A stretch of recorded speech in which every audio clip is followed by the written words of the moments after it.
will not work? Wait.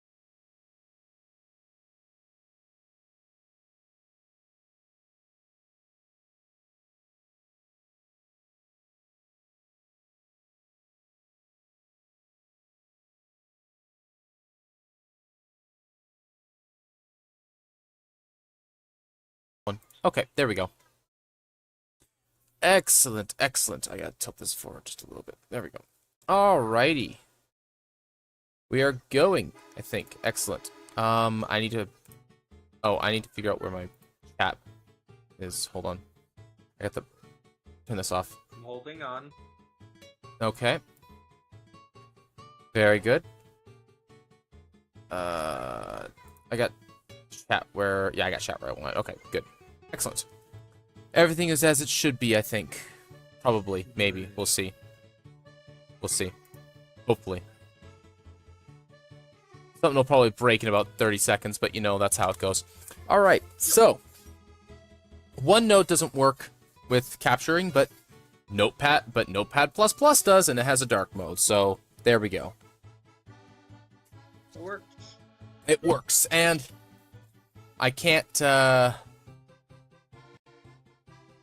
complain about how it looks because even though you can't format anything bold-wise, it will do. It'll do. All right. No, I use Word too. Not Word. OneNote. Word's too good too. It's just, Honestly, like simple is always better. Oh, 100%. Simple is always better. Like, I used to just use Notepad and just catalog notepads like a filing cabinet in my folders, right? So, until I got OneNote. OneNote made that a lot easier.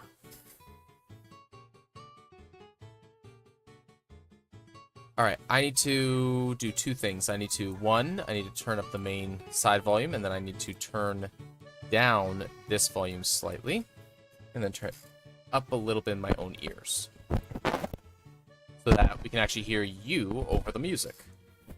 Okay. Excellent. Alrighty, so this is something that's a little bit different from my usual stuff. So we are going to be talking about scheduling. Yes, scheduling. How it is done. How to be better than unhappy with it. Oh man. So, hopefully our D&D schedule, maybe, possibly. Oh man. I mean, it works. It's just everyone's busy. Things have been happening lately, more specifically with Monarch and like their family and everything. Yeah. Which is, you know, it's fine. That's a thing. Life does that. Yeah. Sessions will just start up again soon, and plus, now that we're having them every week, oh boy. Yeah. Well, scheduled to every week, but whether or not they stay there is, you know, always the question. Or actually occur that often. Like I've got the evening game tonight still with Shadow and the rest of them. Good. Which reminds me, I have to make sure I go over my notes for that. What's that? What adventure are you doing now? They're going through wizards. Like they're doing shadows, so that's through a wizard's labyrinth. Oh, chaos! Great. Yeah, multi-dimensional labyrinth. Multi-pocket dimensional labyrinth, I should say, is a better way of framing it. That's so much fun. It gives you a lot of like creative freedom when you do that, as opposed to a typical dungeon, which has theming. Well, this has theming still, but it's not right. Like it's not typical theming. It's a little bit different. Like for example, I might pick a theme like lies or something like that with a typical dungeon. Whereas with this one, it's a lot more of like, okay, what field of study is this? Right? What were they studying? And what's the defense measures that's being put in? So, there's that. So, but task at hand. So, yeah, the big thing is, of course, what do I have when it comes to, or what do I do when it comes to scheduling? So, there's a couple of things, obviously, that comes with that. And the very first rule that comes with it is you need... So, one, and this is the one that nobody really likes to hear, but it's true, is you need a schedule. What? I need one? Why, oh Yeah. gods, why? Because if you don't have one, nothing gets done. Yep. That's the sad truth of it all. What's that, sweetheart? Okay. Child's being oddly quiet.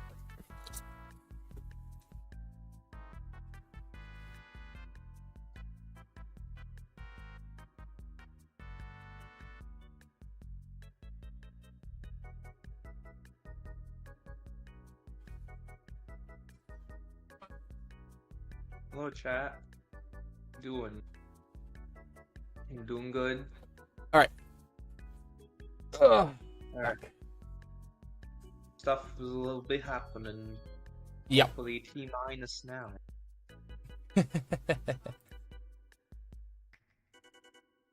Alright.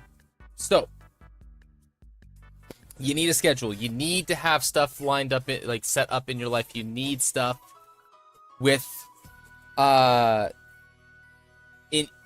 scheduled out. You need to know when things are occurring in your, like, in your day-to-day life, in your weekly life, in your monthly life, in your life in general. Plain and simple. Rule number 2, and this is the other thing. Your schedule is not a prison. Yes, you can change it. Surprisingly. Well, the thing is that it's a lot of people. The number one argument I hear all the time is that, well, I don't want to be confined to a set, to a set schedule. I want to be able to do what I want. It's like, well, yes, that's why you set the schedule, so that you can do what you want. Because if you don't have a schedule set up, like, you don't set a schedule for somebody else. You set the schedule for yourself.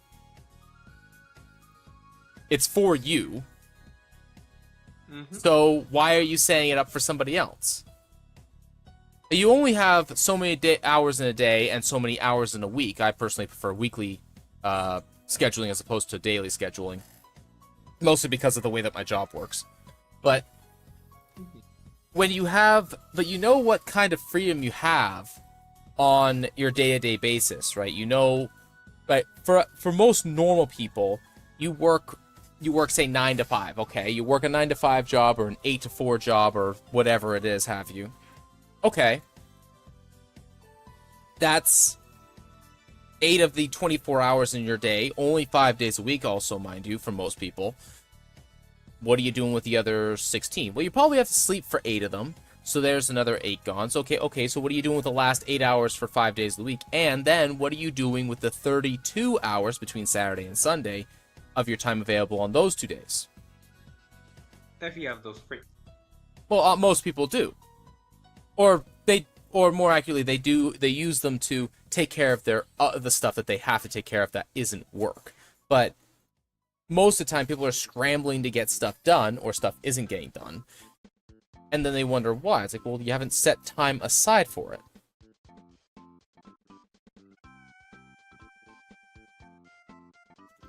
So that kind of also comes to another thing, which is, this is also a thing that you need to be about goal setting in general, which is you also need to be realistic with your schedule. And when I say that, it's be realistic with what you can get done when. And when. So, a good example of this is, there we go. It is not reasonable to expect the average person to, so say you want to get like an hour of reading done every day, right? You want to wake up every morning, get an hour of reading in. what time would you have to get up to in order to be able to achieve that, along with all the other stuff that you have to get done in that time of the morning before you go to work? Say you work at 8 o'clock in the morning or 7 o'clock in the morning, and you have to leave by, say you have to leave your place by 7. Takes you half an hour to have breakfast, have coffee, get dressed, take a quick shower, brush your teeth, make your lunch and everything else, and get out the door. Okay, so you have to be up at 6:30, and that's, you know, if you want to cram that in. So say it's more safely at 6:15. You want to get an hour of reading, and you got to be up around 5 o'clock in the morning, realistically. The average person, that's just not going to happen. Yeah. So rather than trying to get an hour of reading in before the start of your day, why not just be content with 15-20 minutes and just get up at 6 instead of 6:15? Right? Be realistic. If you want to get that little bit of reading in, that's fantastic. I encourage it, but you can't do it if you're trying to force yourself up in the morning when you just simply can't. Like, I'm an early riser by nature. I wake up at 6 o'clock on the weekends without an alarm. Now that's Early partially riser because I have no choice. right, and that's one of the things. Like, when I say an early riser, I mean like I'm up at like 4 o'clock, no later every day. I usually wake up at 5. I got used to it. Yeah. But are you super groggy in the morning, or are you like awake? Weirdly enough, I'm more groggy if I wake up at like, let's say around 5 over 5, but I'm more awake if I wake up at 4. Yeah. So more than likely that actually has to do with your sleeping. Specifically when you go to bed. That's probably a sleep cycle thing. Also, I'm a night owl, so it's kind of against nature. Well, a lot of people say they're night owls, but the thing is, like, I find that a lot of people say they're night owls, but only about a quarter of them actually are. Like, a quarter of the people that I know that stay up late, only a quarter of them are actually people that are better at night than they are during the day. Because that's what a night owl is. It's someone who actually has the most energy and the most productivity when the sun is down and everybody else is asleep. Mm-hmm. And those are much more uncommon than people like to think that they are. I think a lot of people just like the idea of staying up late because that's when, that's when the world isn't there to bug you. But the world isn't there to bug you in the early morning either. And even the night owls aren't there to bug you then either, on top of it. So it's all in kind of what you prefer at that point.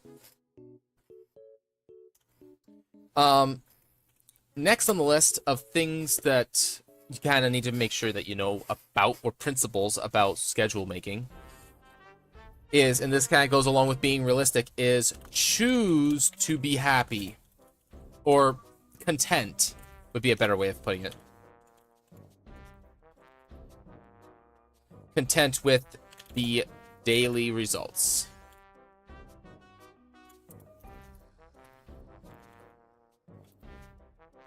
Choose to be content with the results. And here's the thing. You gotta be realistic with it, but you gotta also be content with it. Sometimes the day isn't gonna go the way you want it to. And, you're only human, you're gonna miss. So, just be happy with it. Do better the next day, right? If you hit it with 50% accuracy today, hit it with 51% the next. Just keep aiming to make it a little bit better, a little bit more accurate, and set yourself up for success, as opposed to setting yourself up for something that might be extremely difficult to do. Now, I'm a bit of a nerd, a bit of an idiot, and I like to set myself unrealistic goals. But I find that I actually find that I'll actually do them if I actually set them and then write down to do them. Even if I know that there's a pretty good chance I won't make it, I'll definitely still work as hard as I can towards it. But usually it's realistic in that, oh, I could achieve this within this amount of time. I might not achieve it because of some weird inefficiency. Usually it's because my wife decides that we are doing something all of a sudden. But that's okay, because that's just part of how my life is. All right, next, and this is the last kind of like, how would I say, principle when it's on getting the pieces together in the first place and figuring out what they are in terms of scope, and that is balance. When I say balance, it doesn't mean make it equal. Recreation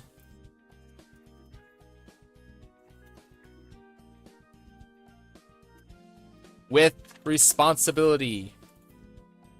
Yep. If you got no responsibilities in the day, it's a dumb day. Because then you didn't achieve anything. Yeah. And when I say responsibility, I don't mean, oh, you have to take out the garbage. Oh, I have to make the bed. Oh, I have to do this, do that. While it is those things, it's also, oh, it might be a thing of recreation, but it helps with my mental health. And when I say that, I mean, it doesn't mean that you get to go play video games as a responsibility. It means if you do something to keep your sanity, then that's a form of responsibility, because it's still a self-helpful thing, because it's still taking care of something. But something that is purely for that purpose is recreation. Stress relieving actions are recreation. You need those. You absolutely need those, but you need to balance it with responsibility, because if you have no responsibility, your life falls apart. Work is a responsibility. Sleep is a responsibility. Eating is a responsibility. Or more accurately, cooking instead of ordering out would be a responsibility. Taking care of anything that is dependent on you. Kids, spouse, etc. Those are all other family members, other friends even. Those are responsibilities. Those are important. Work is a responsibility. These are, I think I said that already, but you need to balance those things with your recreation. And this includes cleaning up your place. A lot of people have messy homes, and they actually have very messy lives as well as a result of that. If you have a clean home or your space is clean, you usually have a cleaner life. And I don't mean that as a drug joke. I mean that as it's usually less chaotic and disastrous. Yeah.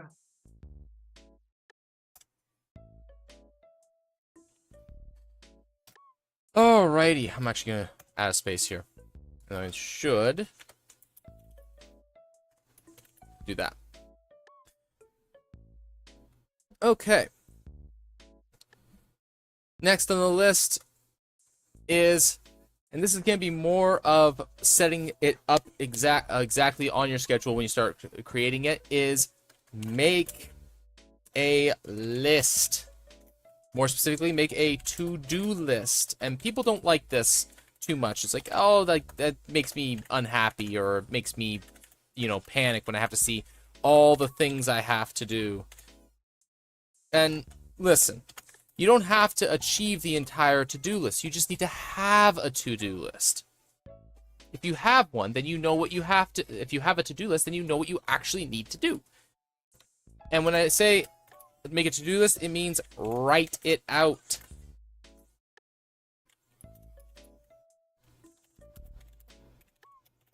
Alright? Make sure that you write out the to-do list. If you do not write it out, what do you think is going to happen? Magic. Nothing. Nothing is going to happen if it's not written out. And that's also the wrong kind of write.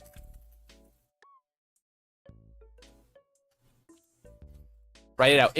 There is a thing about writing, not typing, writing. There is a thing about writing out things. does something inherently to humans for some reason. I don't know why this is, but it manifests the idea and makes it real for some reason. There is something about tangible objects that is different from digital that makes, when an idea is on a sheet of paper that you have written by hand, it makes it real for some reason. This is true with journaling. A lot of people say that journaling doesn't do a whole lot for them, but these people are often the ones that are typing it out rather than writing it out. There is a lot that writing does for people. I don't know why this is, but I think it has something to do with the manifestation of realizing something to reality, or manifesting something into reality. Mm-hmm.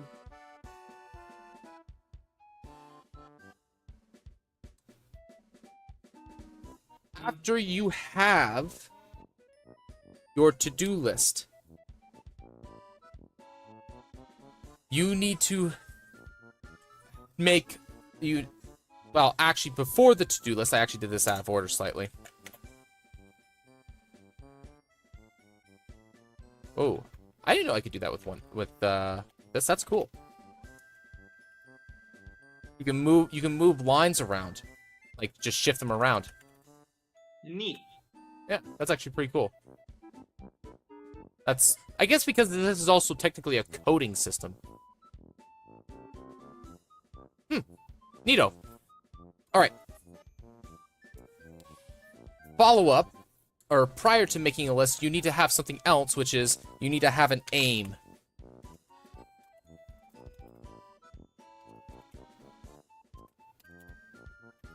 What do I mean by aim? A direction that you are going. Because everybody's going somewhere. You just might be going nowhere fast. If you... What's that? That threw me off. What do you mean? You might be going nowhere, but you're going nowhere fast. Yep. Because if you don't know where you're going, then you're not going somewhere helpful.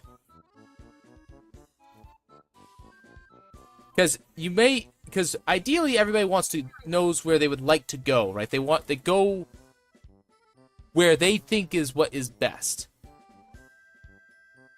But odds are that's not necessarily the case. They go where they want, not what is good for them.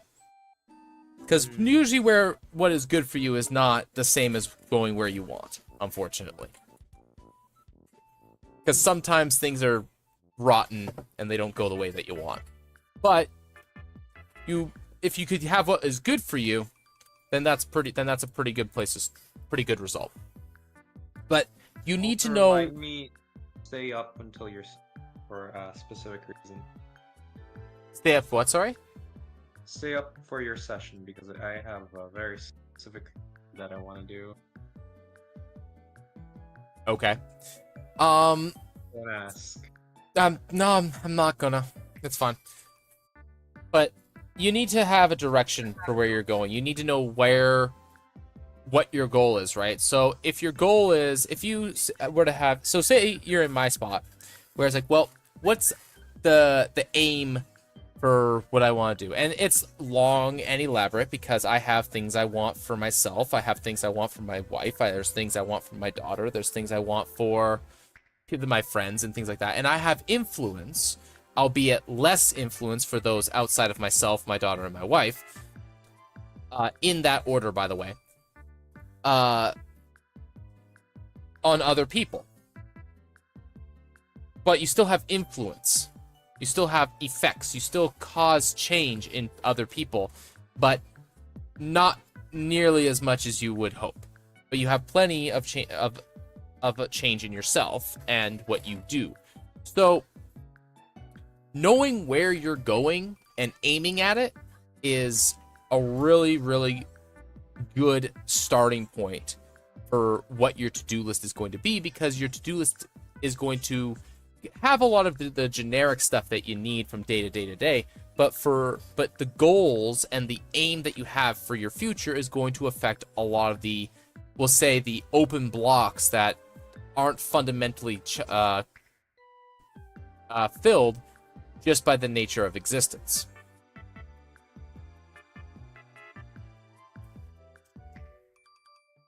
Extremely profound. I wouldn't say it's profound, but there is that. All right, once you have your big old honey-do list, figure out the priorities. Okay, now figuring out the priorities. So, what needs to get done first? What you wake up in the morning. All right, you have 7 things outside of your daily routine, your daily tasks, your weekly tasks, or whatever it is have you. You have 7 things you need to get done. You have homework assignments, you have projects, you have stuff for work, you have something for your kid, you have something for your wife, you have to do grocery shopping or something like that, you have something else. You got like 6 or 7 things. Order them in the priority in which they need to get done. Most important first. Because if you can get the most important thing done, then the day's already feels pretty good. Even if it's not the best day ever, it's still a pretty good day if you got the most important thing done first. Mm-hmm. I should actually put that in first. The highest priority first. That's not how you spell first. Great.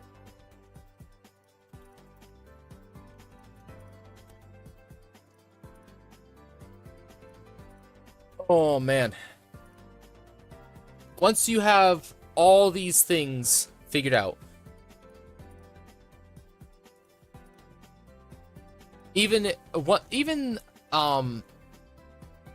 let's see here. Making sure that it's not, I got all the main things here. Okay. So, last but not least, we're getting into like when you actually make the schedule, when you're actually writing out your day-to-day.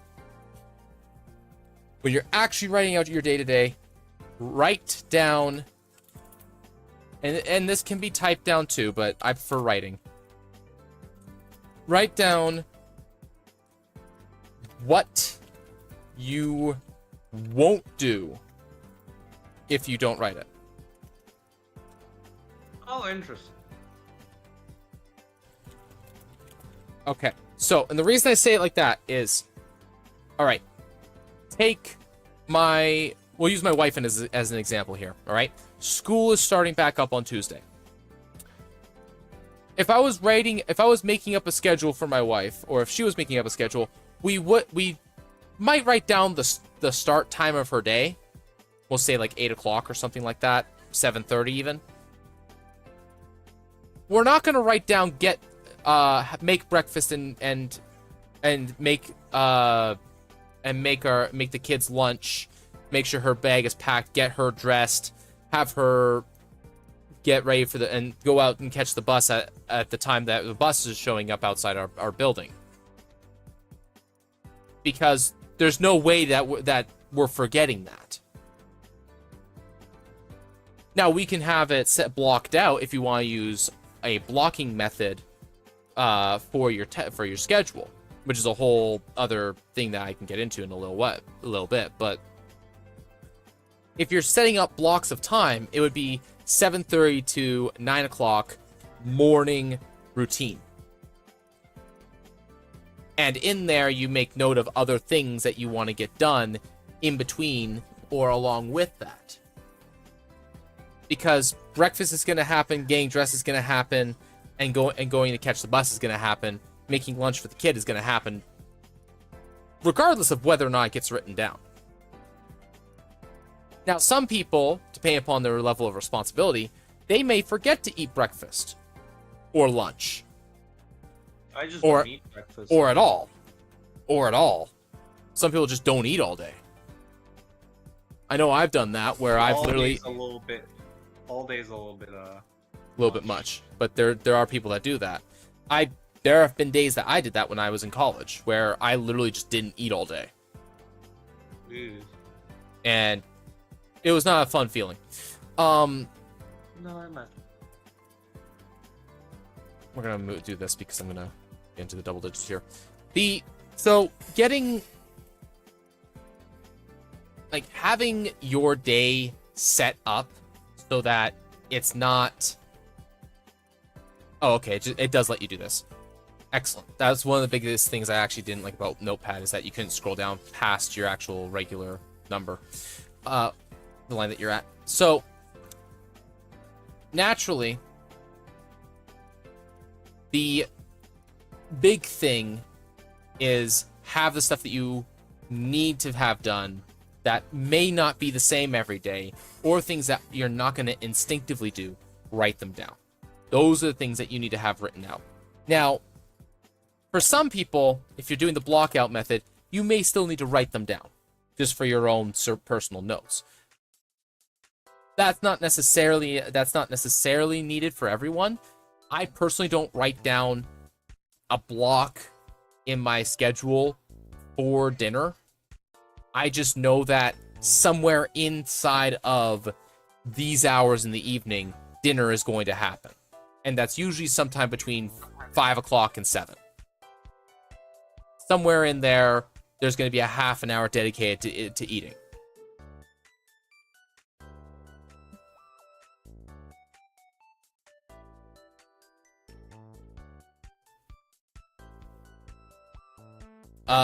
Let's see here. Along with that, daily, weekly, I shouldn't say that, daily and daily/regular. Daily/regular activities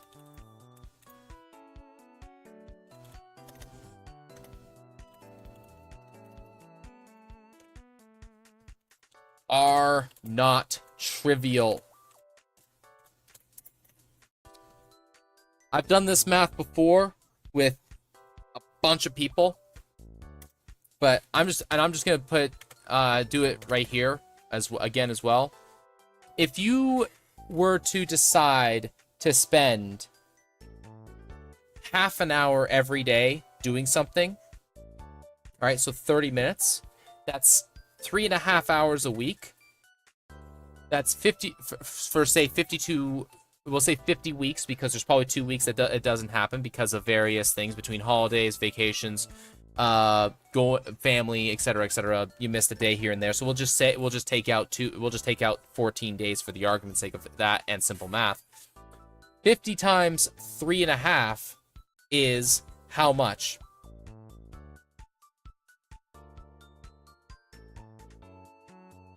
$175 hours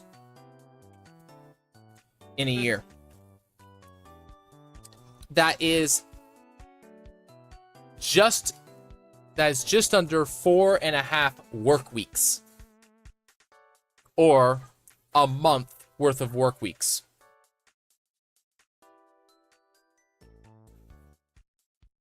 Now you're in school, so yours is actually slightly less than this on a day-to-day basis. But how much do you think you actually get done if you were to whether or not you actually apply yourself is besides the question, but if you were to, work as hard as you could while at school every day for an entire month, how much do you think people would actually get done? Quite a bit. Yeah. Mm-hmm. Good question. That's quite a bit. For a month. For a whole month. Like that's a month. What do you mean by that? So like a month worth of school. That's quite a bit of work that's in there. And how many hours is that? That's about 100. That's a little bit less than 175 hours. I mean, it's 30 hours a week. So that's 150. Sorry, 120. I assume school is 6 hours over there. Is it 6 or is it 8? 6 to 7. 6 to 7. 8, okay. but that's very rare. Okay. So yeah, so that's a day. So, but I'm thinking of like the 8-hour work day. So this is a month worth of job hours, like for the average worker. Mm-hmm. Oh, hey, Enforcer, how's it going? Sorry, I haven't been checking chat too much. But can you ask me the question again? Because I think I'm not understanding it correctly. Okay, so think about how much time that you spend at school in a day. Okay. Yeah. Now take that amount, and now you have the entire month of those. Okay. Okay. In the span of a month, how much are you getting done? Not you personally, but how much could you really get done if you were to spend all those working hours in school? If you were to spend all those working hours, how much work is getting done in that time frame between all the classes and everything? Like how much course material is that? Okay. And you don't have to give me. I'm not looking for like a number or anything like that. It's just kind of like a thing that you think about. That's quite a bit of. There's quite a bit of work that you're doing in there, right? Like quite a bit of schoolwork. Mm-hmm. Right? Like just think like not even homework, like just work that you get done in class. How much work we get? Like, I'll use like a textbook for example. Mm-hmm. How much we, for example, write down. I would say from how much coursework we do. Honestly, if we write it all down, about probably like almost maybe a half of a textbook.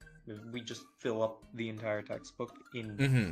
And that's between all your classes, yeah. Between every class, and individually, that's way different. Mm-hmm. Because but I'm thinking of the whole pie. Oh yeah, no, this yeah. would. So think about that's half a textbook worth of like material, we'll say, like a half of a like 300-page textbook. Depending upon textbooks kind of vary in size a lot, but we'll just say like 300 to 400 page textbook. Mm-hmm. If you can fill out a half of a textbook, if you were to write it all out in a month, if you were to translate that amount of effort and work into something else, like, say, spending a half an hour every evening with your family at dinner time. If you spent 175 hours, we'll say, with your family, that's a lot of time with your family, and that's, sitting together, sharing a meal. How much better do you think your relationship is with your family? Worse. In your case, worse? Worse. The thing is, I can't handle being with other people for long periods of time. Now, for other people, this would improve their relationship. Mm-hmm. Well, to be fair, this is in 30-minute increments. This isn't like all at once. Okay. Right? But like that's kind of the thing, right? Like you spend a little bit of time with someone every single day over the course of a year. Like the point of this is like this is what it adds up to. There's 168 hours in a week. This is like spending a week's worth of hours in its entirety with someone. That's a lot. You can learn a lot about someone in that time frame. Mm-hmm. and it improves people's relationships a lot. I'm just I'm all right. Goofed up the gnome character I was making. Oh well, gnome characters are goofy anyways, so Yeah, most of them. no, don't worry about it. Don't worry about it. Gnomes are But yeah. fucking great. But yeah, anything that you do on a regular basis, like it doesn't matter what it is. It's not trivial. It will have an effect. It will affect your life greatly. Whether that's for the positive or the negative. Like anything that you spend a significant amount of time on, it will impact your life. And when I say significant amount of time, I don't mean in one setting. I mean like just in general over time. If you do it daily, it's going to affect you a lot. If you read for 15 minutes every day, you have about 80 hours of reading by the end of the year. That's not bad. You can, and that's 15 minutes a day. You can finish like 300-page novels in that amount of time. I can at the very least, and I can at the very least, and I don't read very fast.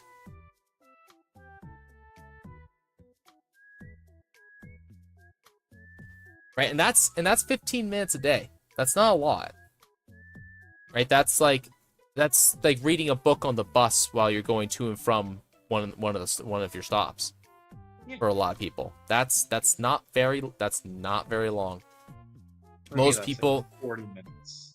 Right, but like I'm saying, like even if you're in the inner city, like 15 minutes of just sitting there reading is like, if you're on the bus for 20 minutes, you have 15 minutes to read a book.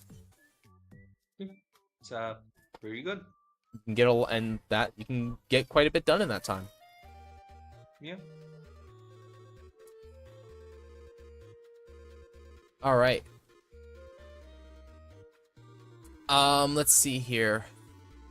It's okay. Definitely good if you want to improve something in gradual increments. Well, see, here's the thing: is they say it takes 10,000 hours to achieve mastery over something.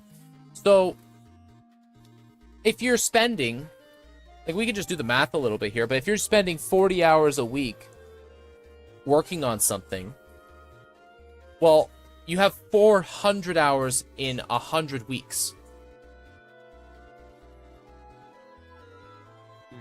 You have 4,000 hours in 1,000 weeks. So in 10 years, you have 400 hours in something. Now, remember, that's 10,000 hours to achieve mastery, meaning you're like in the upper echelon of people that know about that thing. So it takes you 25 years working only 40 hours a week to achieve mastery. The people that are actually masters at stuff, they didn't spend 40 hours a week on something. They spent 60 hours on it. Yeah. 70 hours, 80 hours. They spend an absorbent amount of time on it, and they've been getting those out and those individual hours as time goes on become more efficient on the thing as well. So they get very good at something very quickly. And once you're like 2 years behind these people, you're never catching up. So, you want to achieve mastery over something, you gotta really like go in for it. All right.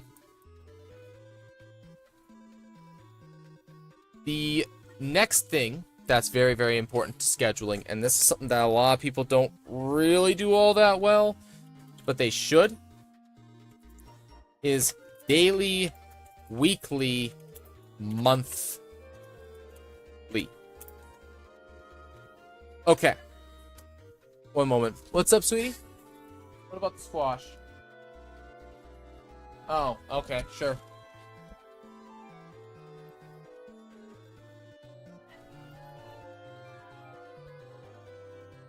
Let me grab more coffee.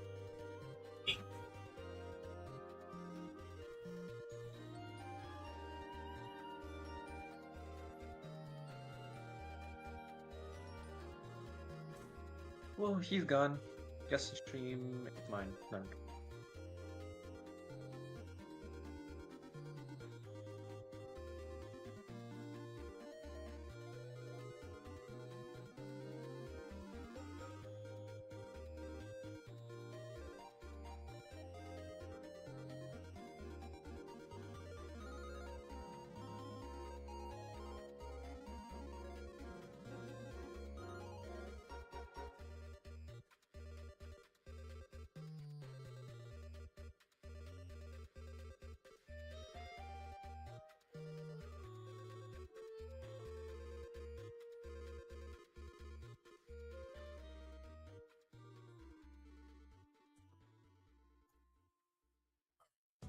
Well, there he is. I have returned. See that? All right, but yes, big thing.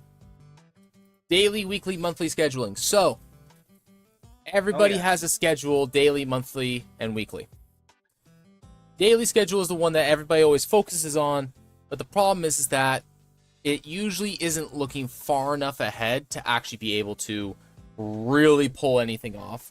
Everybody knows that they have a weekly schedule because we look at it every week and dread and are always looking forward to Friday and dread the Monday. Yes. Unless you're weird. What's that? Unless you're weird. Unless you're weird? If you like Monday or something. Mm. If you like Well- your work, you're weird. Well, not necessarily. It just means that you might have a good job. Unless you live in Israel also, because their week starts on Sunday, Right. and which, you know, when you consider how the week is set up, actually makes more sense to language that we use for it, because everybody likes the weekend. Because you're not working on the weekend, but the weekend for some reason is the last day and the first day in everywhere. Because that makes sense. TLDR, it makes sense. Yes. I actually do know the reasoning for the way that is, but I'm not going to get into it. The long and short of it is that the difference between Christianity and Judaism is actually the reason for that. Weird reason, but okay. Well, so screw it. I'm gonna get into it. Why not? Oh boy. So let's go.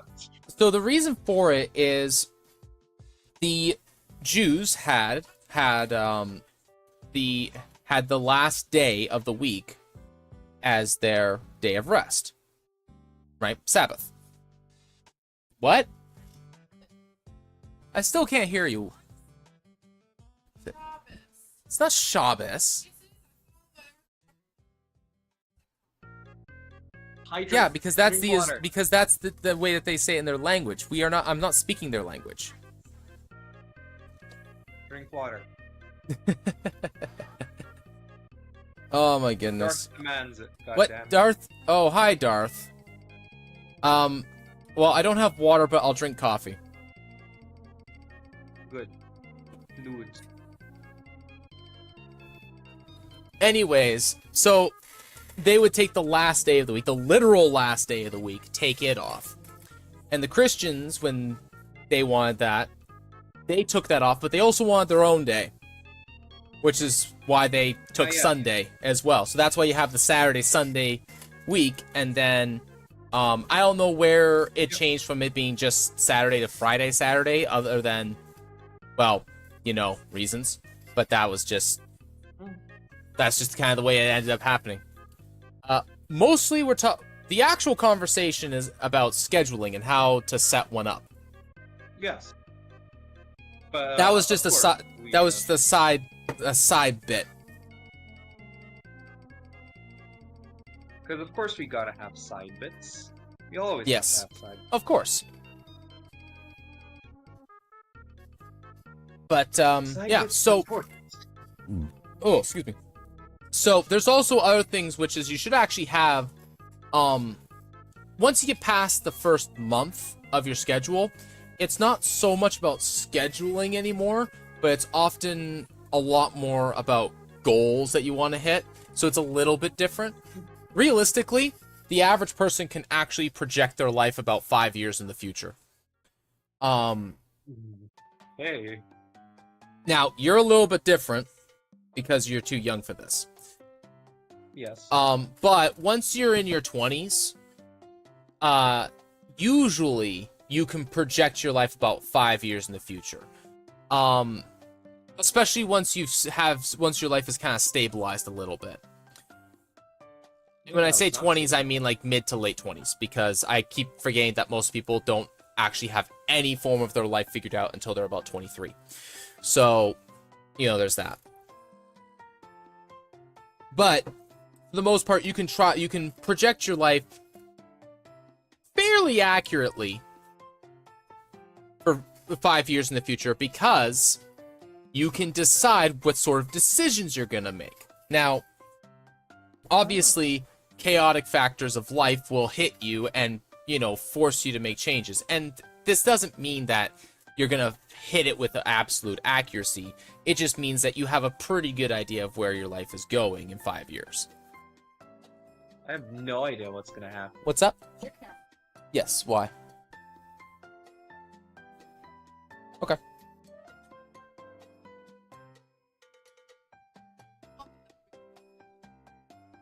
No.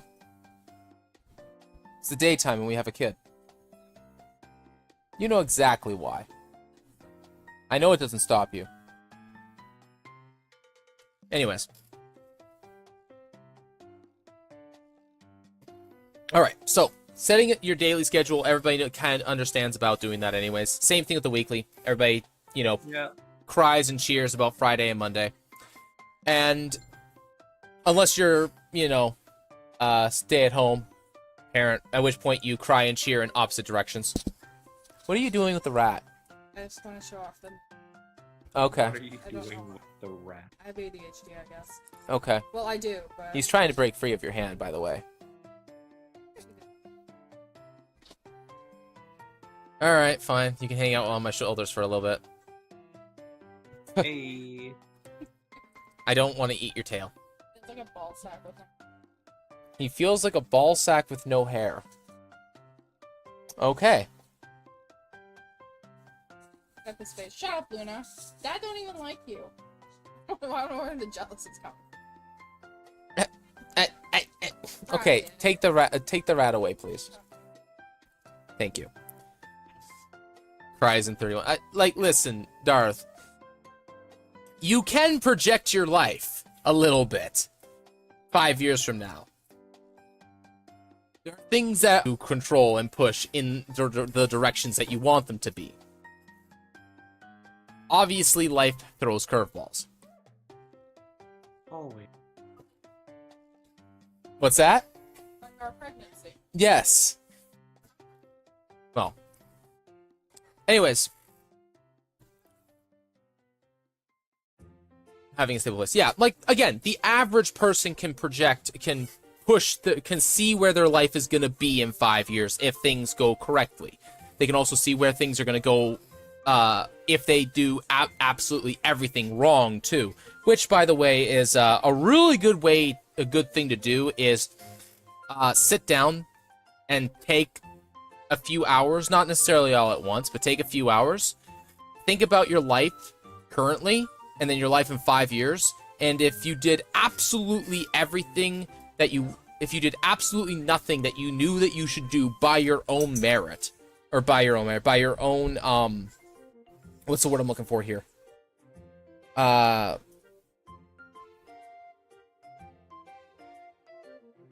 your own judgment, right? So the things that you say are wasting time, that you waste your time on, those are the things that you, like, it's wasting time by your own judgment. If you were to do all the things that you were supposed to, what would your life look like? And then on a separate sheet, write down, if you did none of those things, what would your life look like? You're going to find two very different contrasting futures. And you're definitely going to want the former more than the latter. It's all about the effort you put in. Exactly. But writing down the worst case scenario of where, like, the hell that you will create for yourself, as well as the, you know, hopeful future that you will make for yourself, realistically speaking, having them both written down in front of you is a really good motivator for you to avoid one and go to the other.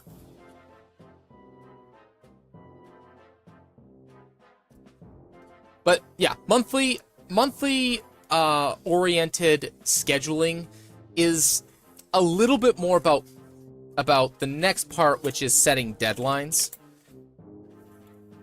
Now, the thing about setting deadlines is, depending on who you are, they aren't necessarily set in stone. And depending upon what they involve, they aren't necessarily set in stone. But you need deadlines to finish things, I find. People that don't set goals, don't set deadlines, tend to get absolutely nothing done. And then they're mad at themselves for not doing it. I'm one of those people, because if I don't actually write out a deadline, I won't actually get it done. Ever. And this goes back to something else, which is a really, really important thing, which is called Parkinson's Law. Oops, wrong video. There we go. Parkinson's Law. And Parkinson's Law is basically the idea of, it doesn't matter how much time you set aside for something. Awesome, appreciate it, Darth. Be safe. Parkinson's Law states that even though something, if you set something to get done, here's an example. I need to prep for a session. All right? If I set 4 hours for it, I will get it done in 4 hours. If I set 1 hour for it, I will get it done in 1 hour. It doesn't matter how much time you dedicate to something. The amount of time that you dedicate to something is how much time you will take to finish something. So if you decide, well, it's going to take me a day to get this project done, then yeah, it will take you all day to get the project done. As opposed to, I'm going to set aside 3 hours to get this project done, and it's actually only going to take you 3 hours. Then it will take you 3 hours to get it done. So blocking out time to get things done, it will probably take the amount of time that you dedicate to it. Especially if you are over-dedicating time. So being accurate and realistic with the amount of time that stuff takes is actually really, really important, because that is how you can get so much done in a day. It's also a habit of mine to just say yes to stuff and then figure out how I'm going to get it, how I'm going to fit it into my schedule later. And Parkinson's Law is actually kind of like that, where if you just have to get it done in that time frame, you'll get it done in that time frame.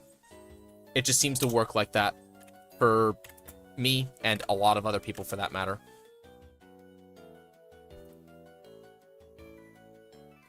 Let's see here. Where was I?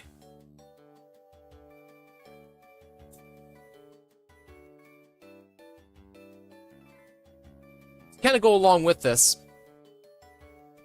when setting time, or setting the amount of time, or setting anything down into a schedule, be slightly more specific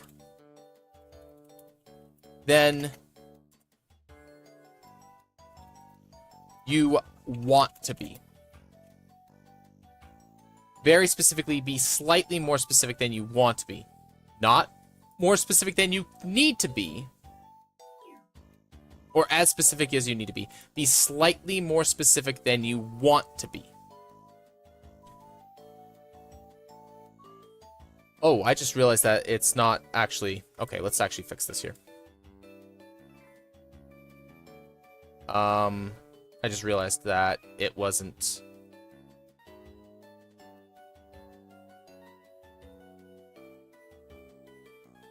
I actually should have done this a little bit earlier. I just realized it was not quite the way I wanted it to be.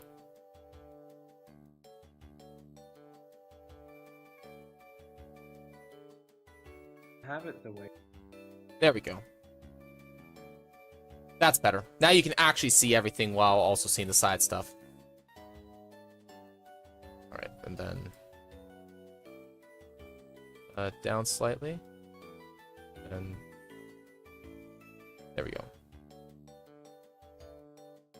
And then I want... Where is word wrap? Word wrap. There we go. And then we're gonna zoom out just a little bit. There we go. That's actually much better. Now you can actually read everything on the side of the screen effectively along with this as well. I didn't do that earlier. I knew I should have. Alright. So, if all you want to do is just say, hey, I need a list of stuff to get done in this amount of time, or this, I have, say it's like, okay, I have to work for 8 hours, I have to, so I work for 8, I sleep for 8, and in order to get done all the necessary bodily functions of the day, it requires me another, say, 2.5 to 3 hours between sleeping, bathroom, or not sleeping, between eating, bathroom, cooking, cleaning, hygiene, all that stuff. You know, in another 3 hours. Okay, so you have 5 hours to yourself. And it's like, okay, I have 5 hours and I have to get, say, these 5 tasks done in those 5 hours. And you've ordered them out in priority, but that's it. Okay. And you don't want to be more specific than that. That means put next to them the amount of time you are dedicating to each of those things. If you want to set it up so that you know where in the day it's going to be, you want to get one of them done before you go to work, you want to get 3 of them done between when you're done work and when you eat, and then when you finish eating, you want to get the last one done before you go to bed. Okay, cool. Instead of just getting them done in those time frames, when you know when those times are, be more specific and get them down with the actual times that it's going to the amount of time it's going to take you, and actually block it out. Always be slightly more specific than you want. That way you are that way you're putting in effort to make sure that it's correct. Because if it's comfortable, you're not going to grow from it. You don't grow from comfort. Anyone who's ever been to the gym and actually get put on any gains will tell you, doing something comfortable will not do it. Alright. Next. This is a very, very, very important one. It is have time for yourself. Always. Now, fucking. This is not recreation. Recreation is stuff that you do to keep your day from killing you. Having time for yourself is not just your time for yourself. It's time for yourself, for family,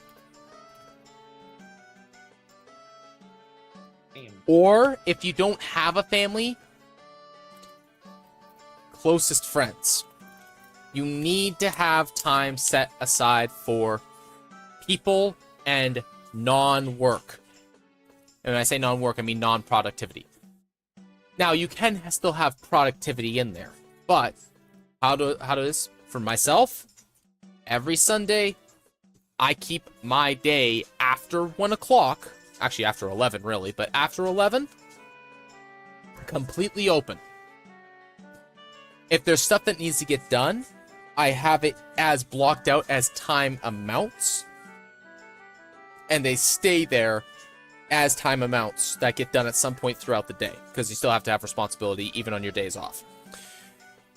But all the other time is set up so that if the wife wants to do something, we can. We want to go do something, do this thing, do that thing. My kid is finally getting to the age and communication level where she is starting to ask me if I want to, you know, play a game with her or do this or that. That's a day where, unless there's something that's really pressing, I will drop it and do that. We go to places like the splash pad if it's hot out. We do this activity, that activity, all those things. It's a day where we go and do stuff. It's Sunday. It doesn't have to be Sunday. It can be Saturday. It can be Friday. It can be your Tuesday if you work, say, if you work Thursday through Monday. People have some weird schedules. The point is that you need to have time set aside for you and your family, and for yourself, your family, your closest friends, whichever it is. If it means that it's just you and your dog, then so be it. You need to have that time. You need to have that time where you are not, by your own management, not allowed to work.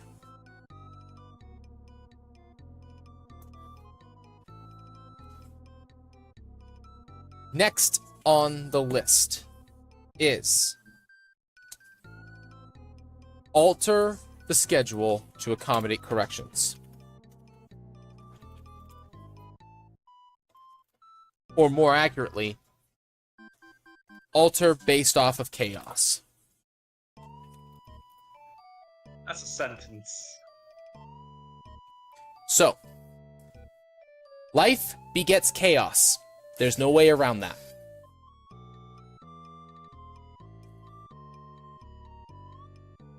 Like my statement at the very beginning, what is your schedule? Not a prison. Right. Because you need it to be, your schedule serves you, not the other way around. Life doesn't care about your schedule, but that's okay. You can alter your schedule, because the way that you get stuff done is you base it off of priorities. Priorities tend to not change too much inside of one day. Now, obviously, something can happen where you have to take someone to the hospital all of a sudden. Mm-hmm. Those things happen. You know, someone got into a car accident. Someone needs a hand moving a couch. Yep. All those things happen all the time. And, you know, that's where the priority list comes in. If you don't, and that's why you start with the highest priority object, or task, more accurately. If the number one thing that you gotta get done is,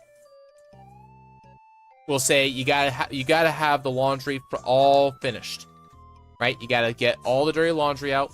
You gotta wash it. You gotta bring it home. You gotta fold it, and then put it away. And that's the biggest task that you got to get done for the day, which, by the way, if you do your laundry bi-weekly like I do, that is a very hefty task, because that takes a few hours. And usually you can couple that with a few things like get groceries in there as well, because it takes 40 minutes for laundry to dry.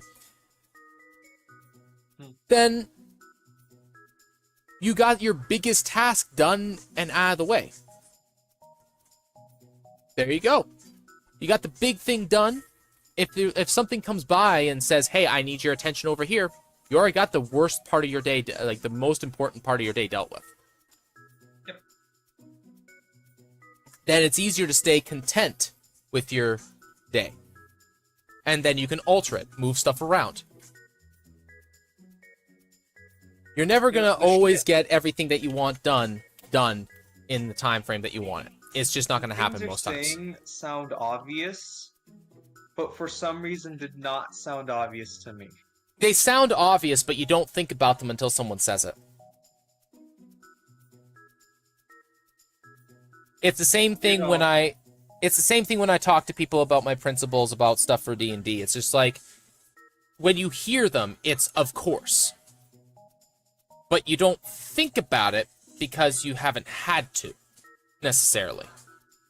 It's like one of those things, like when I talked to Druid about, when she's like, make a list of stuff that you can think of for videos for. I'm like, most of the stuff I can think of for videos is like creative-oriented stuff that's better made for like written content.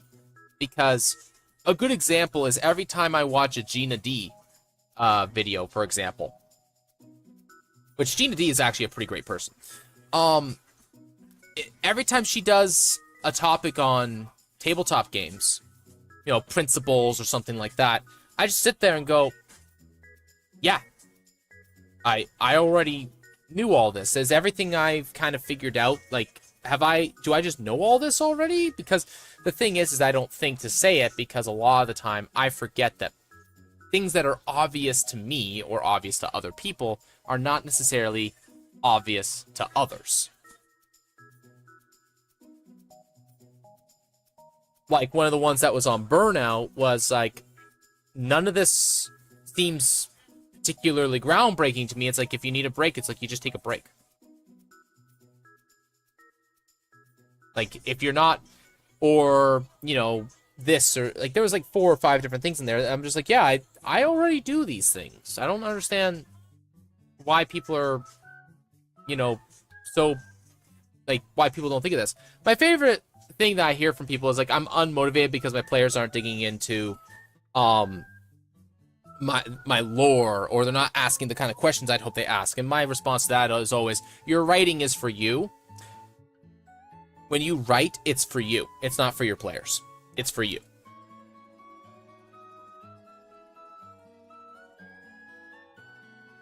You just get to eat your cake if your players also ask.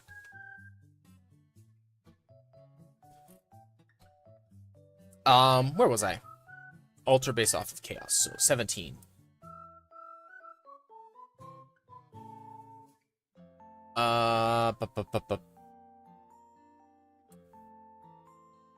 Let's see here. I already put that one in. I put it in a different location. Oh, okay. So there's 2 things here. Which is, and I've kind of been talking about it already a little bit, which is, you are not going to have the perfect day every day. It's just not going to happen. Very seldomly are you going to have the perfect day. Most days are going to be 50%. Hell, most days are going to be 50 to 60%, is probably a better way of putting it. You can always work and achieve better days, yes, but you are not going to have the perfect day every day. Like I said, life is chaotic. It comes in, it messes with you. Being able to alter and be able to shift on the fly is part of what scheduling does. It helps you stay on track when life gets crazy. Because after you fix the crazy thing, you just shift everything up and keep going. Yep. Sometimes you just gotta improvise. Mm-hmm. Sometimes you just improvise. And lastly,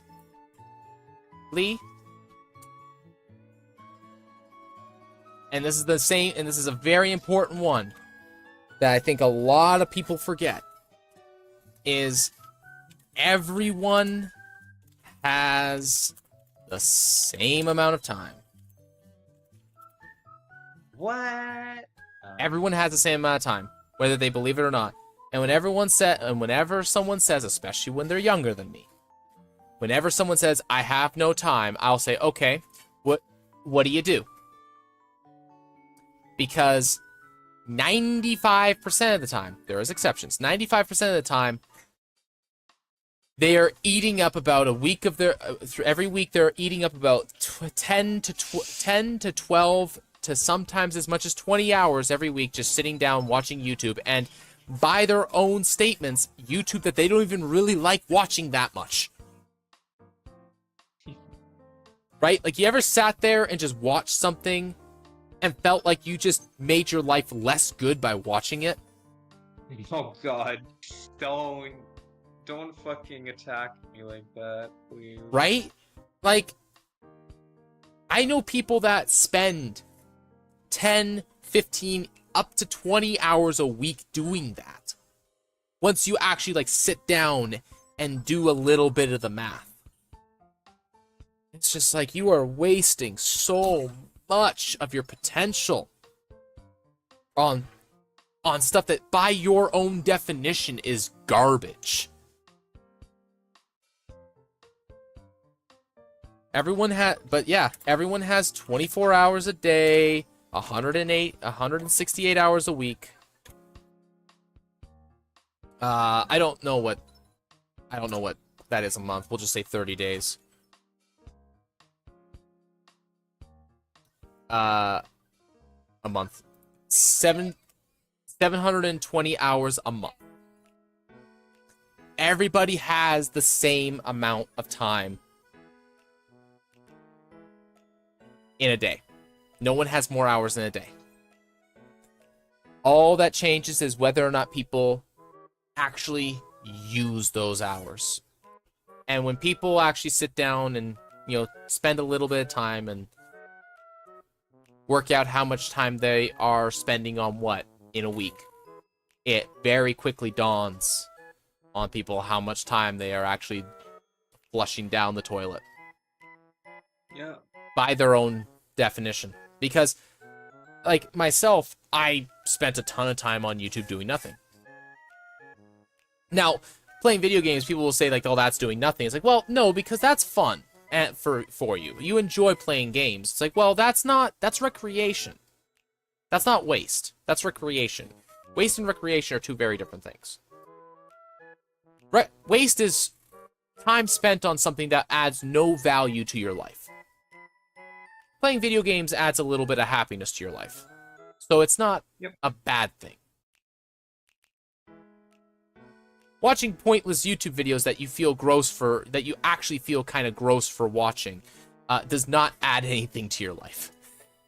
No, what? Oh. Usually by your own definition, it does not add anything to your life.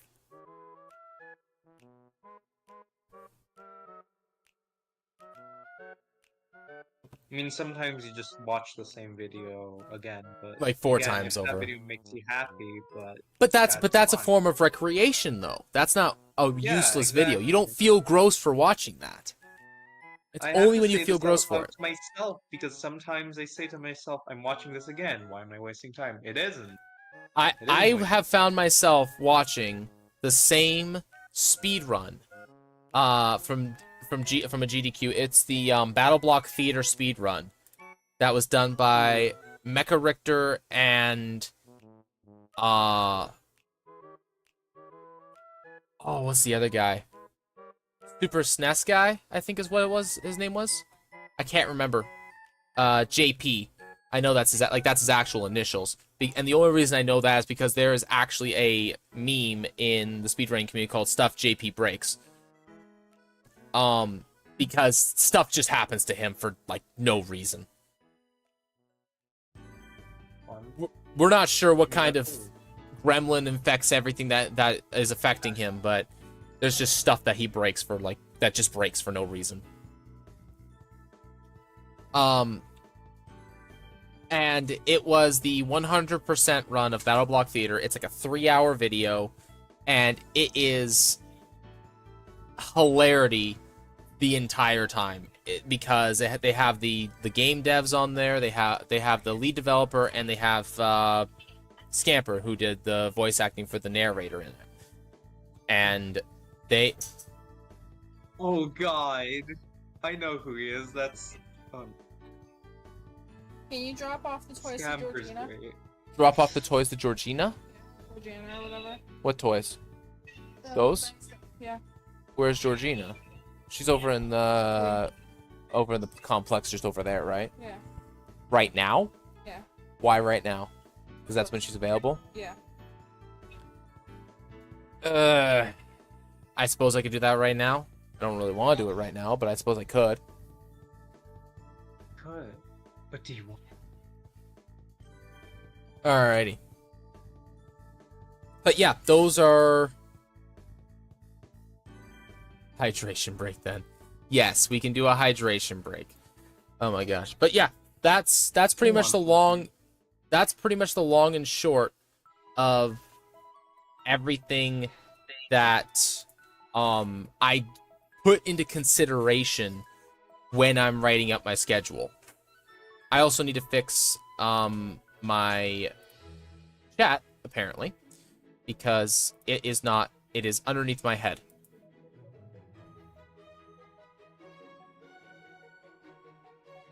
There we go. Fixed. That is kind of annoying, actually. Where is, Yeah, whatever. It's fine for now. I'll be right back. I'm gonna grab some food. You keep Yeah, talking. go get some food while you're at it. Damn it, Darth. Listen. Listen here, you foodie. My wife has a turkey in the oven right now, okay? So, I will be eating in due time. And why is there a piece of a frame underneath my chair? That's probably supposed to be in the garbage at this point anyways. But yeah. But yeah, that's the long and short of it. I personally use time blocking when it comes to my calendar. The reason I have to keep it a little bit more on the flexible side is because my hours at work shift around as to when they start and when they end a lot. But I do tend to keep them in a position of I will get stuff done in this order on this day by doing this. Sometimes it changes a little bit whether it happens in the morning or the evening. Sometimes it changes whether it's happening the day before or the day after. And that's why I set up a weekly and daily schedule. And the other thing also is I know when I'm working or the hours I'm working a day in advance. So I can still set up my day to accommodate that. As long as my wife doesn't throw a curveball at me for, suddenly I have to go somewhere else, my day usually is set up about a day ahead and is not really that big of a problem after that. All right. When it comes to weekly and monthly, it's mostly more about having to-do lists done within a certain week's time. And from there, it's just slowly set up time and time again from day to day to day. But yeah, knowing how much time you're spending a week, and then by also a year on stuff, you find out where your priorities are and where you're actually growing very, very quickly. All right, I am gonna go do that little errand for my wife. It shouldn't really take me much longer than 15 minutes or so. I may or may not grab a bite to eat while I'm at it there, Darth. I probably won't pick anything up from anywhere, but I might grab something out of the fridge. This actually ended up fitting quite nicely on screen. I actually didn't think that I would do that. Happy coincidence. And then when I get back, we'll figure out what I'm going to do from there. Probably... We'll see how I'm feeling when I get back. I haven't decided whether I'm going to do Slay the Spire or if I'm going to do Golden Sun. I might do Golden Sun. It's not too often I actually get to game and do the little thing and do that very often. So we might do that. I haven't decided. Hey, Sam. How's it going, bud? You showed up right as I was going to go for a little be right back. So I'll be back shortly. I figured out some things with the build, by the way. I can message you back. Awesome. I'll take a little gander at it while I'm walking back and forth. Ah, welcome, adventurer. Oh my goodness, Sam. Seriously. Oh man, I appreciate it, bud. Really do. All right, I will be back shortly. Don't kill each other, and ideally there will be some food in my possession. If not, it's because food is going to be happening very soon. How long is there until that turkey's done there, love?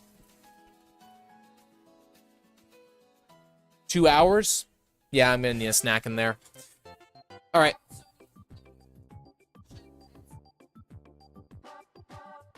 All right. Be back soon, guys.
Hey. Oh, ew, that is a terrible resolution. Oh, we gotta fix that. Alright. Oh, I gotta change a few things on Twitch side.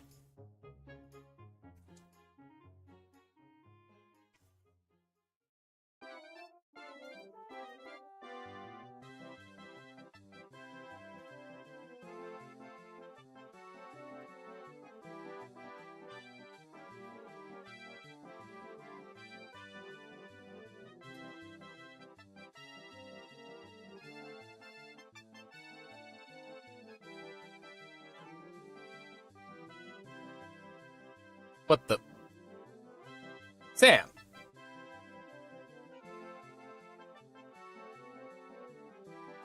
Sam! Alright. Alright, you know what? Who am I to judge verbally?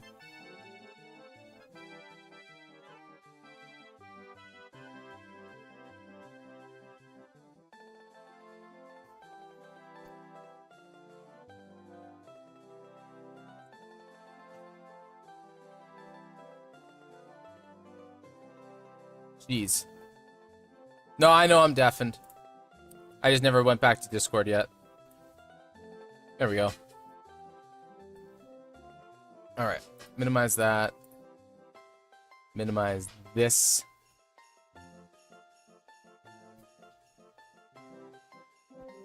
Hello. Hey. And yes, there is two ladies. I am a lady. Fun fact. I don't know if you knew that. I think that's something. No. That Sam is talking to two ladies. Oh. Well, still. Okay, so this is a Yeah. weird ratio. Oh, there we go. It's fixed. I think. Okay, that is way too big. Ah. Okay, fix.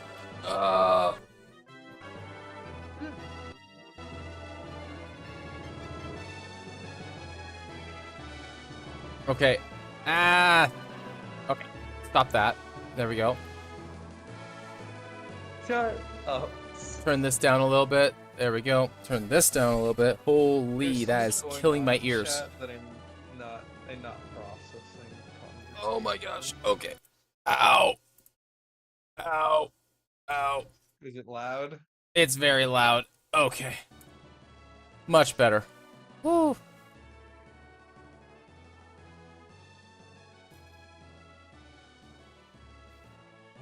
And the controller is not synced up to it. Okay, stand by. Well, now that Reset. I've finished those Dead Cells runs, I will draw. Because I need to do that. There we go. Alright. I should make full art for that one character, so I'm gonna do that.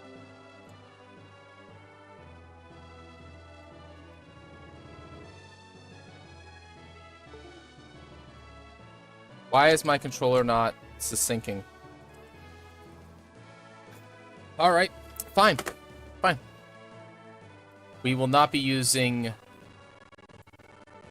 Okay. Oh my goodness.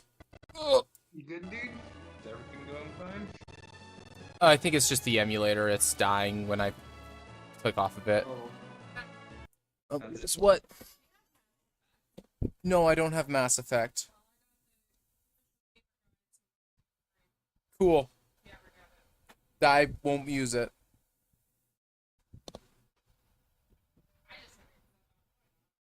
No, I know. I'm just saying I won't use it.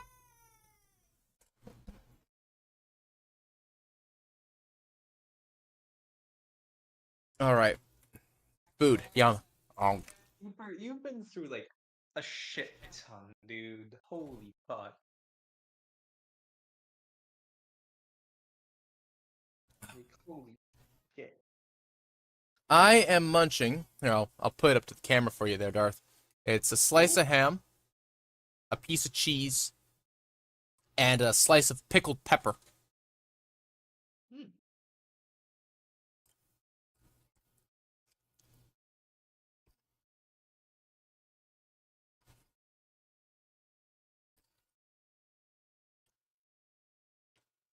So when will the What? fabled meeting between Lewis and Oz happen? Because Shadow really wants me to meet him.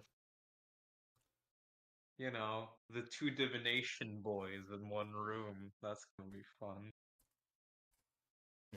I mean, to be fair, Reaper, it it's like the pepper itself, like it's a red bell pepper. It's just a bit of garlic and vinegar. Like, it's not really that weird. It's just a preservative to keep it from like going because we got a bag of peppers that was like way more than we'd go through, so we just put them into pickling to preserve them. This just sounds great. Yeah, Peppers are great. honestly, it's really good on sandwiches. Oh yes. Okay, I need to change. Honestly, I didn't listen to what you are eating, so it was just like spaced out, and then just went on something else completely different. Okay, That's how I I am roll. going through like the 7 different things on my phone here to try and get to the one that lets me change my streaming stuff.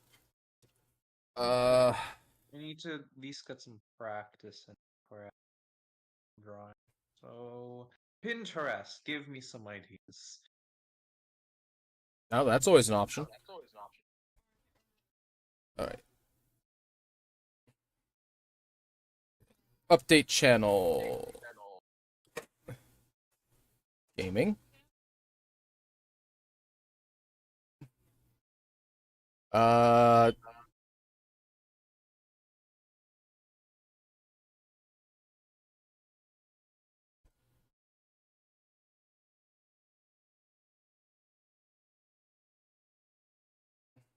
Sounds like a pregnancy crave. it does sound like one. I'm not gonna lie. It really does sound like one.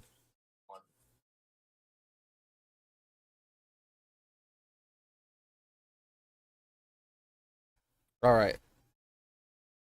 Now let's see if it actually updated on Twitch's side through Restream correctly or not. Because it probably didn't. No, it didn't. Okay. Golden Sun. Here we go. Golden Sun. Save.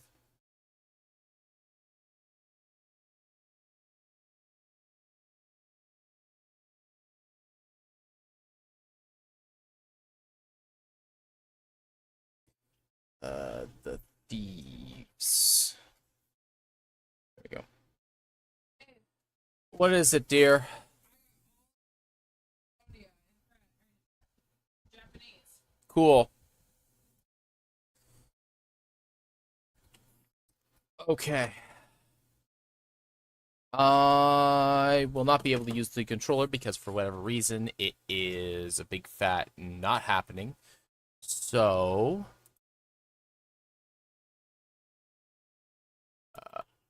down, left, right.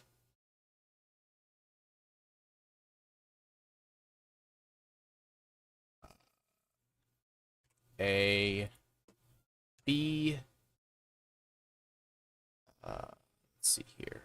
Select, start, L. Oh wait, no, that should be L, R,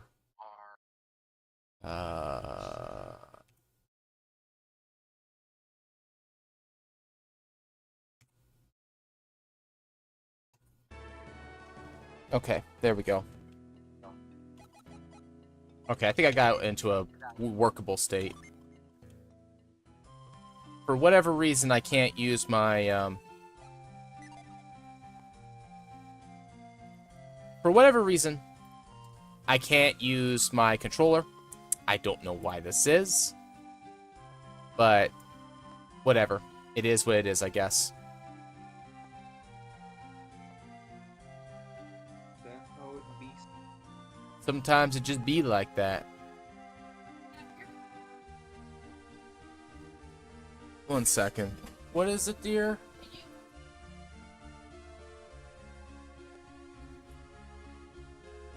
Think it.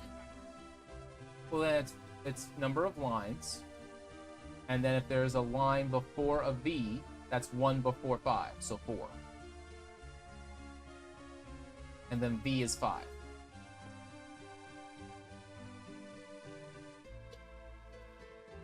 My wife does not understand Roman numerals, apparently. Okay. Where are we at here? That's right, we are... Okay, and then mind read is set to R. Okay. Alright. Let's see here.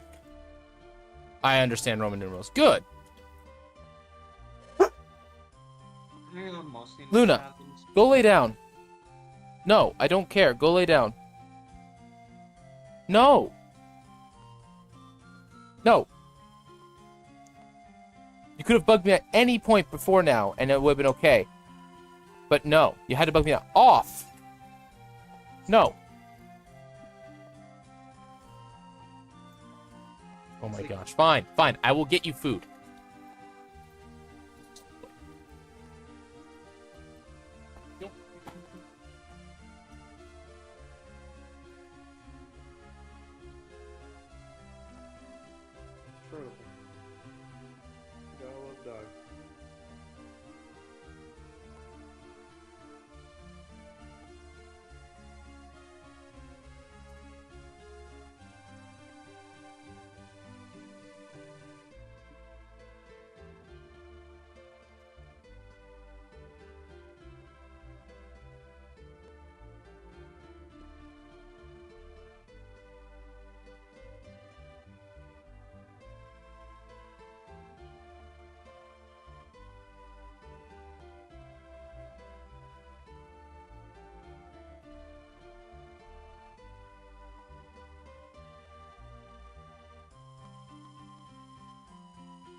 Yeah, sure, I'm accusing you.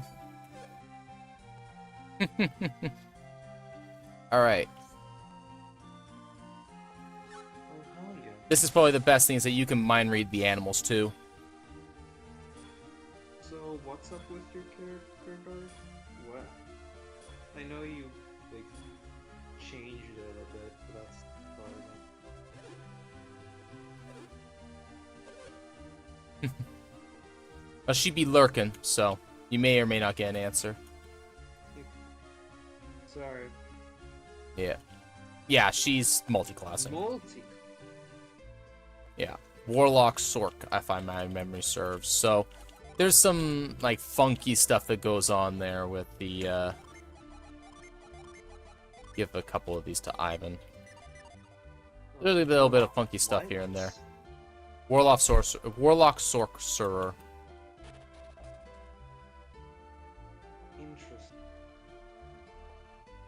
Anytime that you're pairing Pact Magic with another spellcaster, your spells get weird. Because Pact Magic works differently than regular spell slots.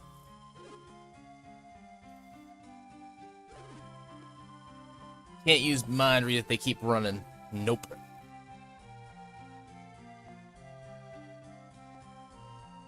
Honestly, because of how stacked Warlock is through base stats and basic abilities, and the abilities that you get through the Sorcerer, you're gonna be fine. Yeah. Like, I would say the big thing to remember is that you're a single target monster. You're not an AoE factor. Yeah, focus the taking down one single enemy at a time. Let your other party members deal with it. You're squishy now. I mean, you were kind of always a little squishy. Hey, they're back. Look, you have Eldritch Blast. That thing has 120 feet. Just go away and shoot. Just position. All right, It's there we go. twice as a wizard. I- play a fucking wizard, so I get the feeling of squishy, even though I'm tankier than the rogue. Yes, I will still keep that in mind.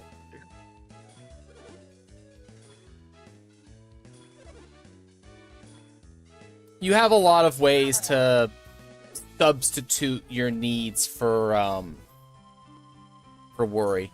Especially if you grab a spell like Shield, like a first level spell like Shield, and absorb elements. You really don't gotta worry too much about how much damage you're taking a lot of the time, because you're either taking 0 or half a lot of the time.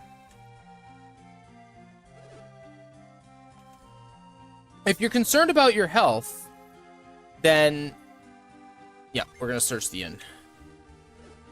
Because the thing is, like, if you're concerned about health, then rather than taking Elven Accuracy, take Tough, because it'd be an extra 12 hit points for you. And that's a lot.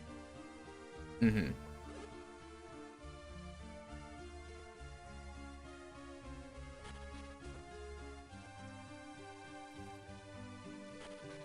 There's other ways also to take of getting tankier as well. Like, I don't know what your dexterity is, but if you have but the other thing also is, if you don't have a particularly high dexterity, taking a what's it called? Taking moderately armored to get medium armor proficiency so that you can up your AC is also not a terrible idea. Alright. Or just mage armor. That works too. Or just have like a thing that gives you mage armor every day. Like, Yeah. that thing lasts for 8 hours, so it's always gonna be on. Mm-hmm. There's a lot of ways to get that. Well, the thing is, like, the reason that you may want to go with moderately armored is there are options to get something like Mithril Full Plate, right? Which means that you get Full Plate as a medium armor. +2. Yeah, Fine. so medium armor, so taking moderately armored is also a good option for you if you are concerned about your armor class. Yeah. Either way, I would just sit in the back and shoot people. That's how I would play it. You have Play it. Well, the thing is that Visara's a Hexblade, so it's kind of that's why I'm saying, like, it's kind of weird. You're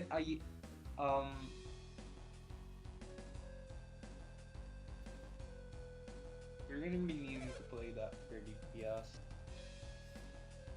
There's actually another thing which is very, very funny, which is, I'm pretty sure, I'd have to double check the ruling on this, but I think because Green Flameblade and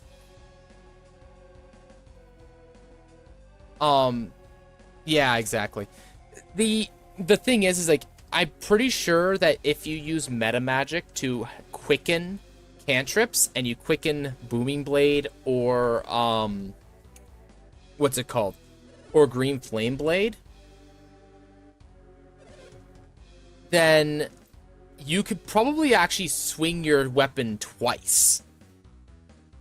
If you took the attack action and then you cast a spell with Sork points as a bonus action, which involves you attacking again. Or you can cast spell or cast a cantrip like that. Yeah, like, that's what I was getting at. No, we ain't letting you thieves go. No, That's actually we're, really good. like, I think rules as written, that's allowed, and I would allow it as well because of the fact of, like, you don't even have 3rd level slots yet, and you're level 6. And also you're burning sorcery points. Yeah, like, it's one of those things, like, you're spending sorcery points to do that, so you are limited on the number of times you can do that. Visara has medium armor, yes? Visara? No, Visara would be light armor because she's a warlock. Don't Hex Oh! get Hexblades, I think, get medium armor. I have to double check that. Yeah, you have medium armor. I would go with top. Medium armor and shields. Is it medium armor and shields or just medium armor? Medium armor. Or just shields? Shields. Because I Okay. remember vividly that Ford They was- get a lot of weapons, weapon oriented stuff. Yeah, They can use a shields. sight, though. You use a sight, so No, she doesn't. that's helpful. Oh, she doesn't? Okay. No. Good. Then run a shield and top, and you'll be fine. I had season 1, yeah. Oh. Snurb, alright. Alright, we use Vena. Oh. We're gonna just blow these guys up with spells.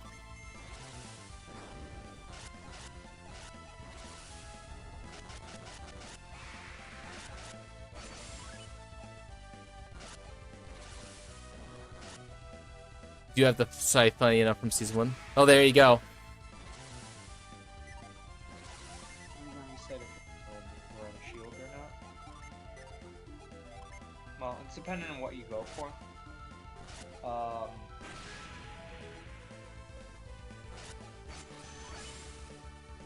It's really dependent on how you play her. Yeah. Honestly, going with top shields, or even without shields, you can run it pretty well like that. Well, the thing is like, shields don't get in the way of spell casting. Actually, they do, Yeah. but I don't actually care too much. Because I think that if I force people behind the wall of you need to have the Warcaster feat in order to be able to use shields while casting spells, then it's an automatic must-have for every character that casts spells and uses shields, period. It means every cleric has to get it. It means every paladin has to get it. It means that every warlock that is a hexblade has to get it. And it's already a good enough feat just giving advantage and allowing the use of reaction spells to begin with. So I don't personally care. You can have a shield and cast spells. It's not gonna bother me. Because I've been letting Faladin use it the entire time. I've been letting Wisteria do it the entire time. I let what's his name? Who was the third party member in Sunken Treasure? I can't remember. Nizo. I let Nizo do it the entire time. I've let a bunch of side characters do it. I don't care.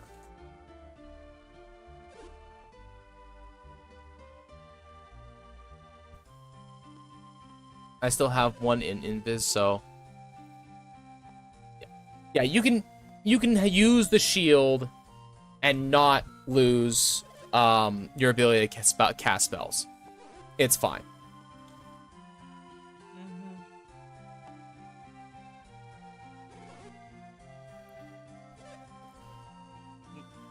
Honestly, anything you do will be fine. Yeah. Listen, if I'm concerned about your 2 armor class, then I have a lot of other things that I give people that I need to be very concerned about. So I'm not gonna fret over it.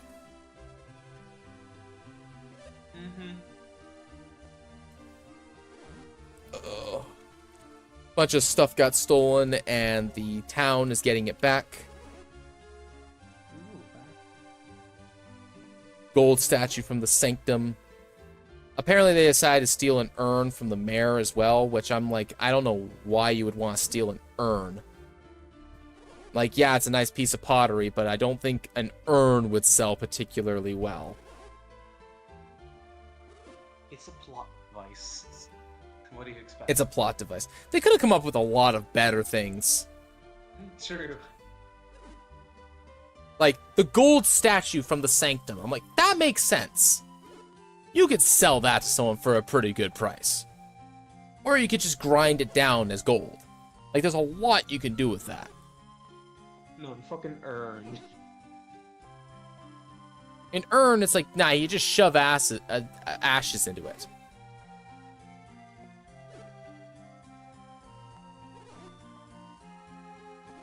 Alright. Maybe they're important, Ash. I mean, family ashes. Alright. I gotta go see the mayor before I leave so that I can receive some sort of reward.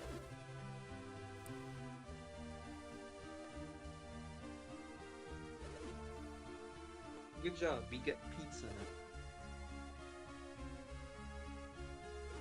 Alright, Ivan. Pizza in the Middle Ages. Be on your way.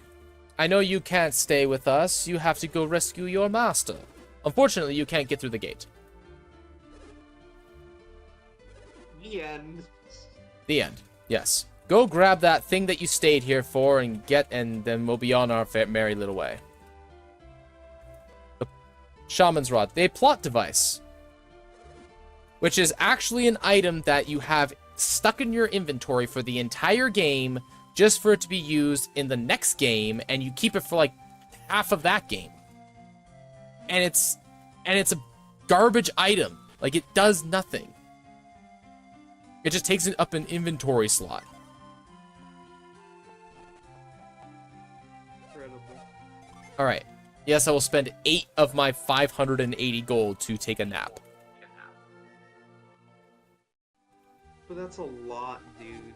Imagine what you can do with that 8 gold. Other than sleep. Yeah. Buy, like, maybe 1 herb. Alright, the bandit sword is a decent item. We're gonna... Oh, wait, I can't remember. We're gonna go in here. You are the weapons guy. Do you have any artifacts? You do have the magic rod, okay. I just want to buy it. Alright, and then armor. You don't have any artifacts yet. No, you don't. Okay.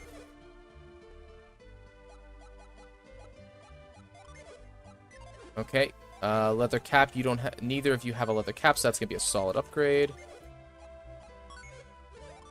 Cap of the feather? A leather cap, yeah. You can't equip that. You have gloves already. How much is the travel vest? That's 4, and the shield is 4. Shield is cheaper.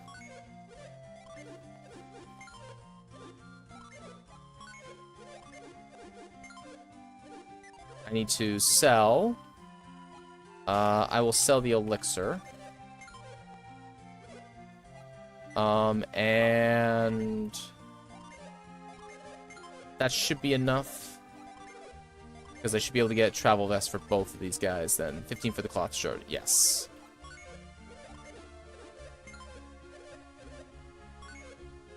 There. Fully geared. And I will be putting the on Isaac, actually, because Isaac is a better fighter right now because he has the Jin and he has the extra level at the moment, and his attack is inherently a little bit stronger anyways.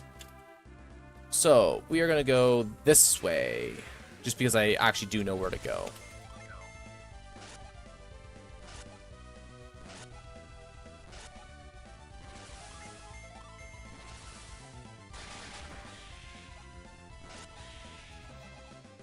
Excellent, excellent. All right.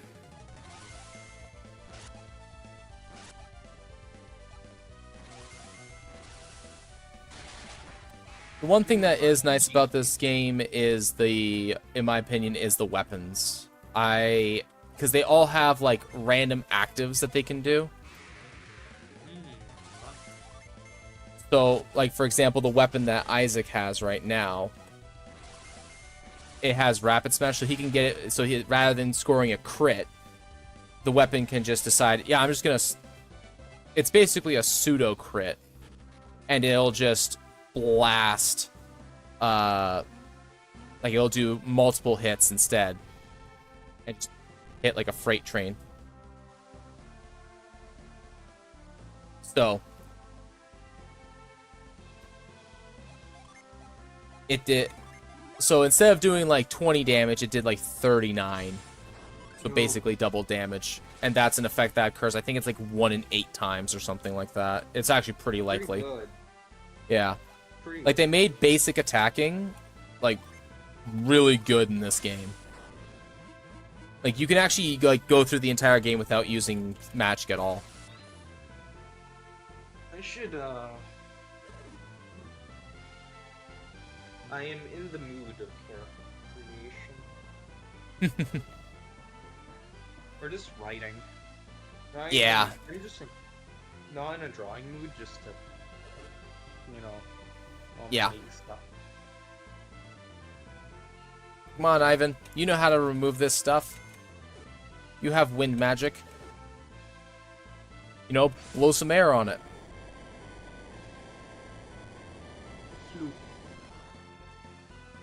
Excellent. Give me just an idea. An idea? What sort of idea? For a character. For a character? What sort of part of the character am I supposed to give you an idea on? Am I looking at, like, attitude? Or am I looking at, like, ability? Am I looking at... Like, what are we thinking? Let's just say, their role class. Their... Not just a role they have. The thing that they do. Mhm. Are we thinking in a D&D kind of context, or what sort of context? Like as their work. Or just As their what? Sorry.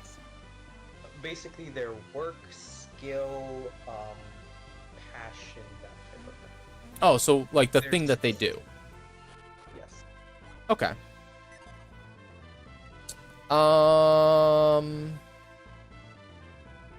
Cartographer. Oh, that's travel, doesn't it? Maybe not. Can be anything. All right. I need like something to build on. So photography. I mean, a cartographer is a map maker. There's a lot you can do with that. Okay. Alright, so we're gonna go back to the. We're gonna go back to Vale, or Valley, or whatever the place is called. What background did I take on What background? my character? Oh yeah, no, so on my horror campaign character, Mhm. Druid, that I had to pick a background for the first time. Yeah, Mm. right. I went with a haunted one from Time. That's Right. Yeah. which fits the character really well. Surprise, surprise. All right. Max HP on Ivan. Yeah, I have pretty decent stats. What I can do is at level 4, I can put a point in wisdom and a point in constitution. Now that sounds weird. No, but Maybe if you're at odds, though. It does sound weird. I can put 2 points in wisdom. And put 2 points in wisdom. Then next level I can go with another point with like what's that? Would that gives you like a bunch of perception. A bunch of perception. Yeah. Oh, I- alert, I think No, that's the one with initiative, and you can't be surprised. Yeah, I think that gives you, like, passive perception. The one that, or it might be the one that you're thinking of is observant. Observant, yeah. I think that gives you, like, passive investigation stuff, though. Passive perception and investigation. And you get another point in either wisdom or intelligence. And Yeah. if you put 2 points in wisdom, then another point.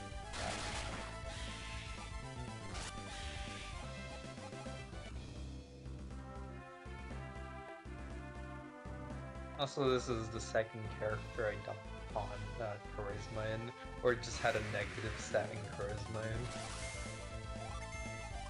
in. Which is pretty funny. Mm-hmm. Ivan's insane magic. Jeez. The guy has gentle muscles, but damn does he hit like a truck with his lightning magic.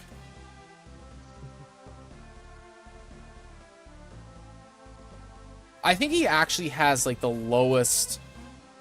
No, he has the second lowest stat line. Or defensive stat line in the game. Between both games, I should say. Which I think it's Sheba? Sheba? I can't remember what her actual name is. Having the lowest because she is unlike the rest of the party, or the rest of the cast, I should say. She is 14. The entire cast is... I shouldn't say the entire cast. Half the cast is like 17, 18.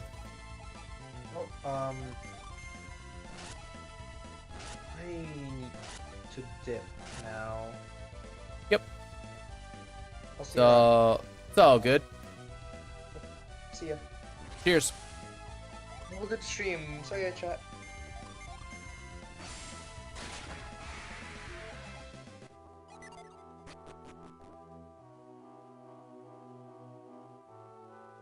Alrighty. Oh, jeez, okay.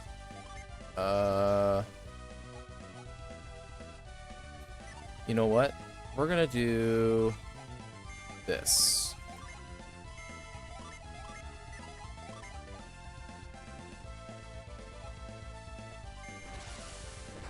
And hopefully that will take care of most of the problems, if not all of them. Because I think fire should take out both the slimes.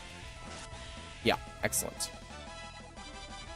Ivan is now level 5. Excellent. So he's actually ahead of the entire party in XP. Alright.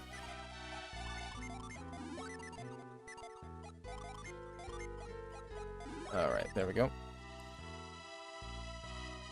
the very least, Garrett's in the middle where the biggest... he has the biggest defensive stats, I think. I think he has the best defensive stats. Yeah, he has slightly less HP, but that's just because of the Jin. His defense is way higher.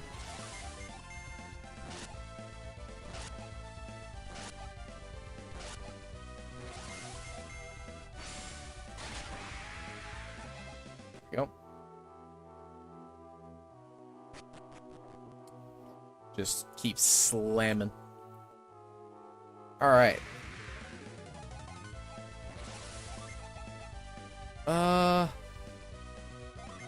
I got the magic for it.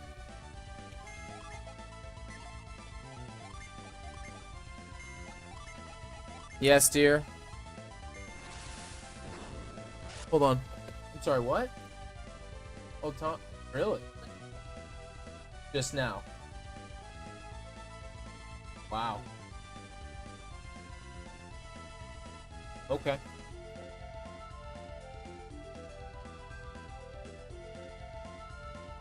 You alright?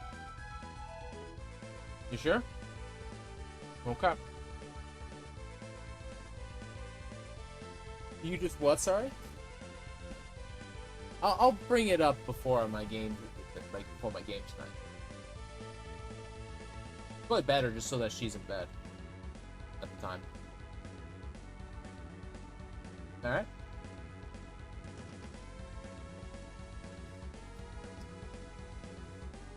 Okay.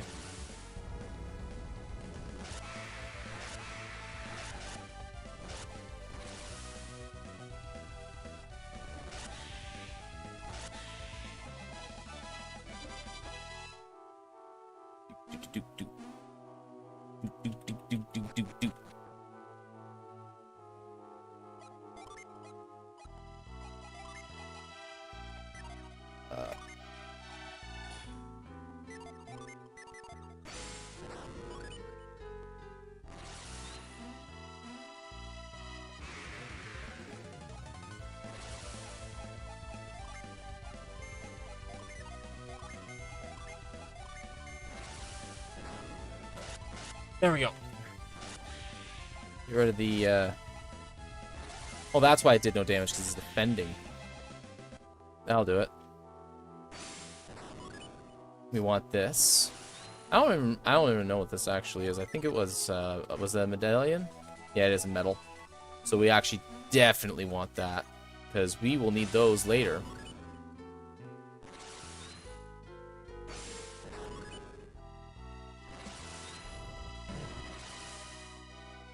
Nope, we had a little graphical error there.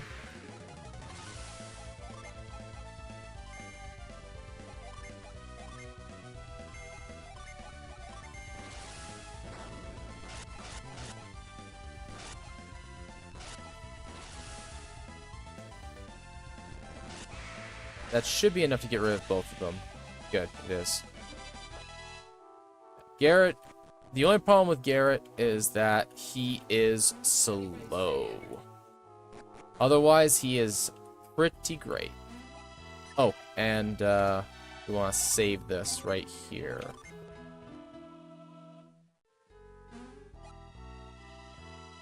Not the best not the best condition, but it's fine.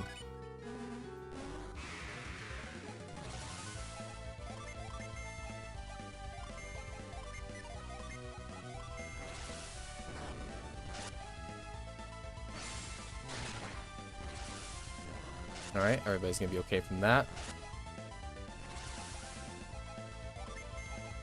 You don't have very good fire magic, so we're just gonna get you to do that instead. There we go. Come on. Be enough? Excellent. Now we get a Fire Djinn for Garrett. And arguably one of the better ones to have at this stage of the game, because it gives, or for the, I should say for the totality of this game, because having a group-wide, because having a boost to your party's attack is pretty dang darn good.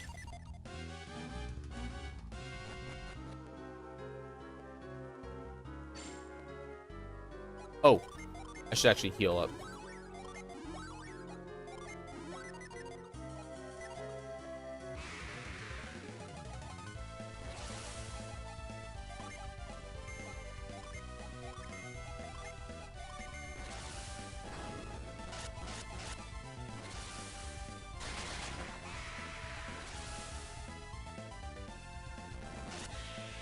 Alright. Get rid of all that. And I actually need to do something here, which is... Oh, no, I guess it's fine like that.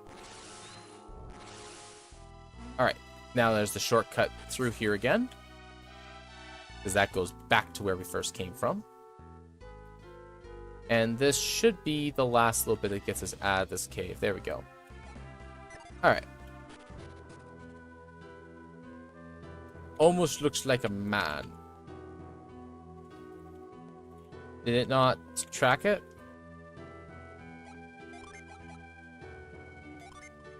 Oh, there we go. There we go.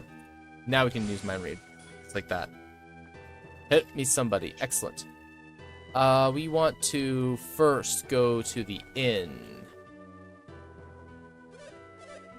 Stay for 21. Because instead of 4 per, it is now 7 per, and there's 3 of us instead of 2 of us, so we got that. We will be coming through here again at some, at a couple of different points. Oh, there's 5 coins there. I actually didn't think there was something there. I'm gonna freak out because we stepped on that. I believe it was you. There is a witch wand. Okay. Now, I can't afford that right now. And that's okay. But, oops. We want travel robes for... We actually don't... There's a lot of really expensive equipment here. So we're going to actually just not do that right now. I think there's a regular weapon that is slightly better than the bandit sword. Yeah, like we have options of the broadsword right now, which is insanely expensive but very powerful. And then there's the hunter sword also. Like there's some really, really powerful items at our disposal right now that we can't really afford. So what we're gonna do, we're gonna grab ourselves another nut. So one of the things that we can do right now, if we really wanted to, well, it seems like the well's dried up. One of the things that we could do is we could sell the nut and the oil, the 3 nuts and the oil drop, which would give us about 500 gold. We don't have really much else to sell at this point in time, unfortunately. So it's one of those things where we could get some pretty good, some slightly better gear upgrades. But I don't think we're really in the position to be grabbing those at this time. The next area isn't too much harder. Like the stat line of the next area isn't too much worse. And I'm kind of obliterating everything right now as is, just by default.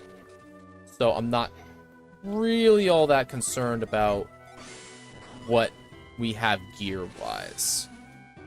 We're going to pick up our first Jupiter Gin.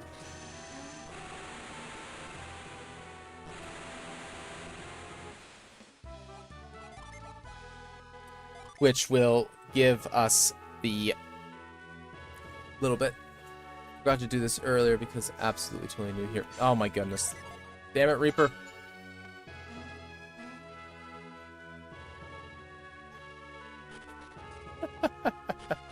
Daughter singing in the background. Alright. So, what we will probably end up doing is we are going to... I'm going to sell a bunch of stuff that I have right now. So we're going to sell all 4 of those for 400. I'm going to sell this for 22. These sell for 37. I will not be using those, so they're good for selling. And what we can do is we're going to buy for Garrett the greatsword. Excellent. Now that means that his basic attack is going to go way up.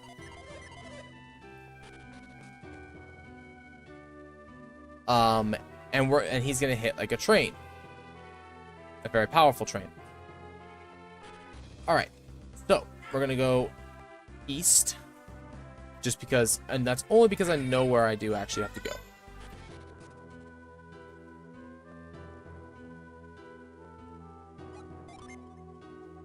Actually, there's a... I don't feel like doing it. We are going to move this down. Excellent. Because, haha. Oh, I always thought this was humorous. They are so heavy. Stacked up trees.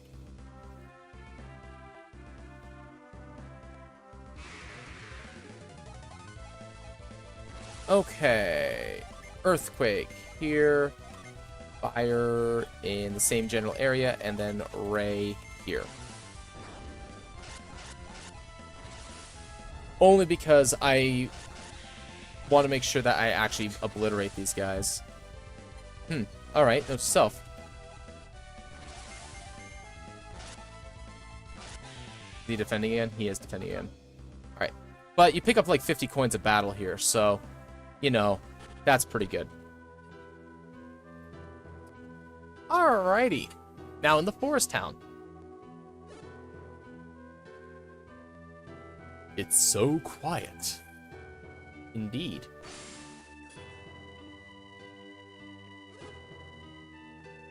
We did already discover that the trees are people by mind reading the one tree at the front of Biblio, however you say it.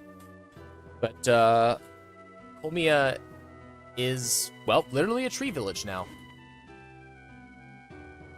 No, not a clue why this happened.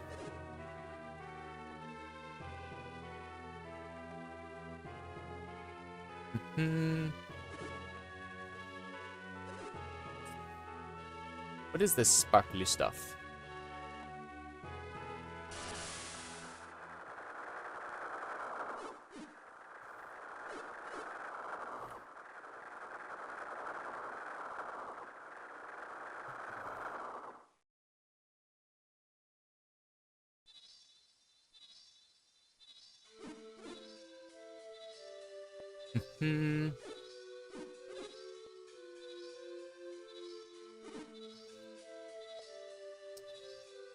Oh, man.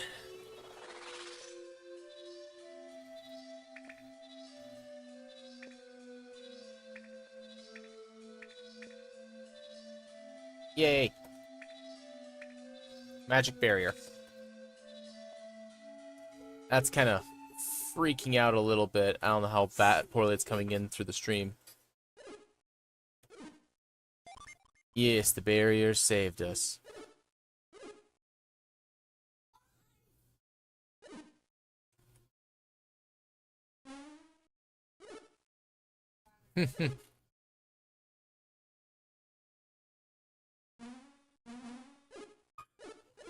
I can stand. I can move.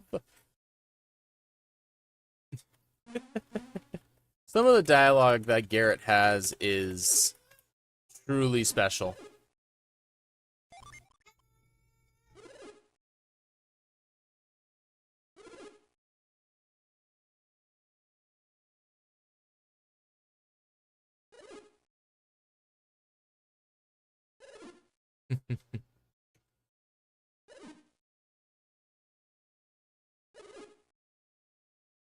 I think it's like, yes, because you strike critical hits in battle normally? Like, this is, critical hits is a meta concept. Like, it's kind of, no. Apparently, Garrett talks in meta concepts.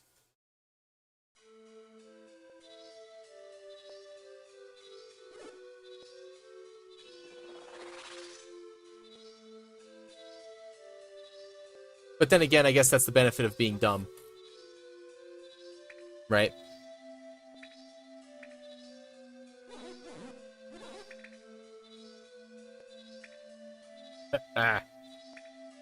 Why don't they turn into trees? Because they're hero protagonists.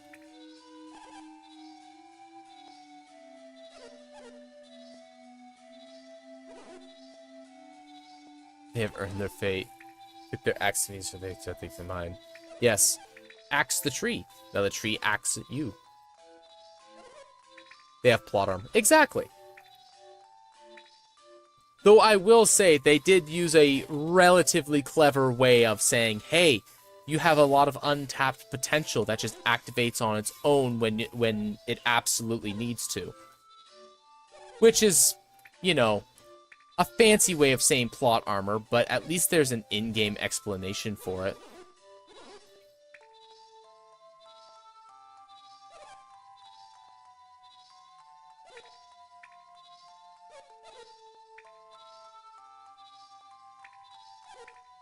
Alrighty. Better than most things. This is true. Alright. So.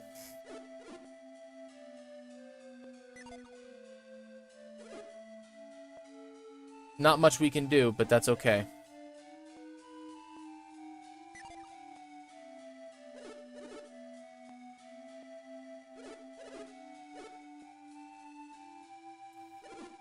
So, there's a problem that I have with this game and its story. Aside from its egregiously unnecessary amount of dialogue, and that's saying something for a, what's it called? A JRPG. I believe one of these boxes has something in it. I guess not. There's a medal here somewhere. I know that there is. No, whatever.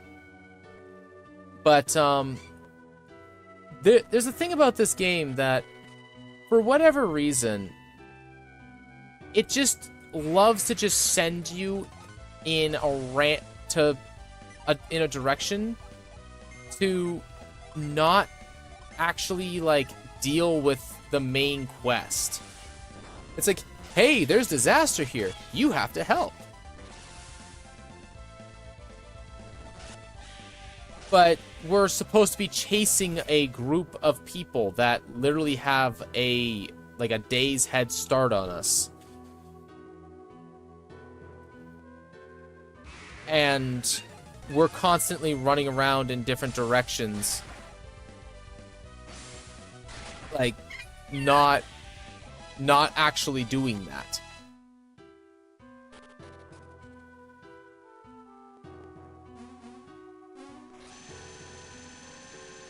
For, like, some reason.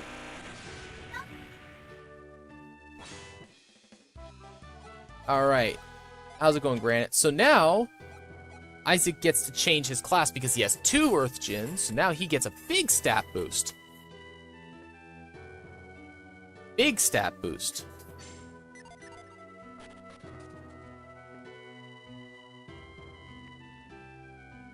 Alternatively, we can do this, where we can give one to Garrett, and then trade the one for Forge, and instead of getting and then we can change the stats around in Garrett, which means that he basically doesn't get a whole lot. He gets, 1 Sun Energy, but he gets a bunch of better stats right now. But if I trade it with Ivan, he gets the Diviner ability, which gives him Bolt, Flash Bolt, Growth, and Cure, which means I actually have 2 people that can heal in my party now. So there's a lot of ways that you can change, like, stats around and give people really elaborate abilities.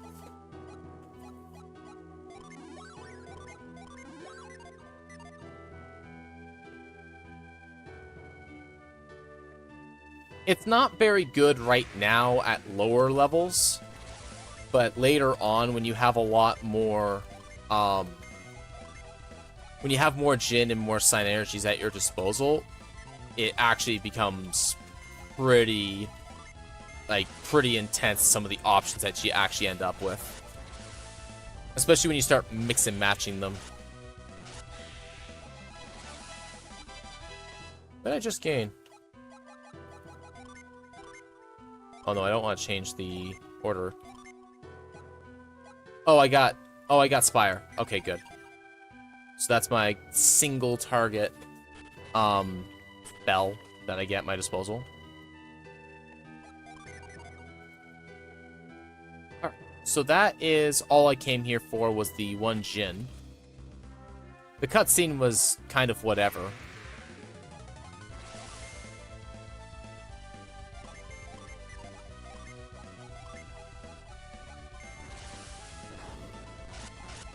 I believe Isaac does less damage than Garrett right now. Yes, he does.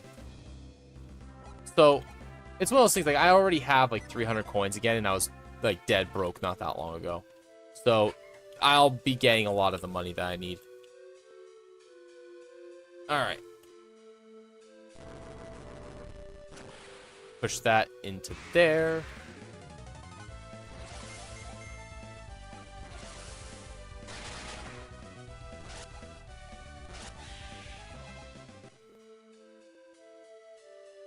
It's a B. What time is it? 5:30. Okay. What's that? Oh, you're gonna check it again? Alright. Stand by.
Do do do do do do do do.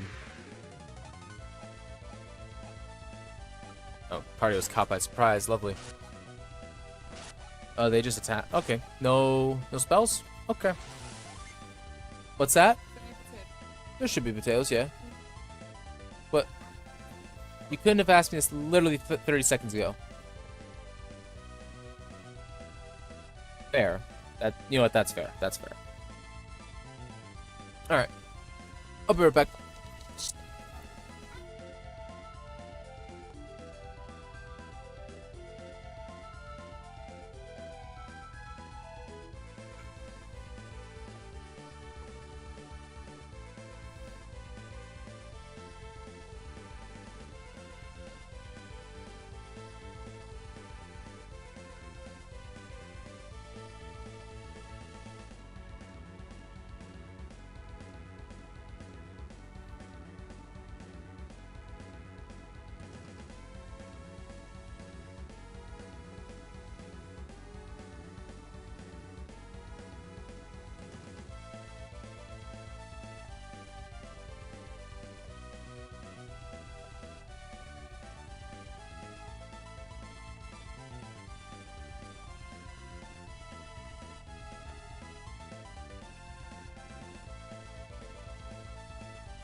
Alrighty.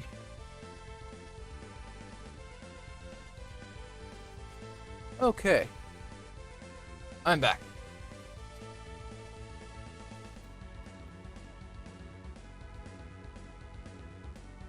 Fine, boom.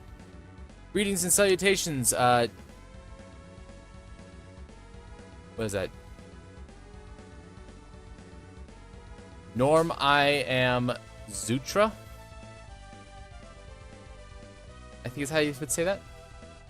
So, Norm. Let's see here. Where was I?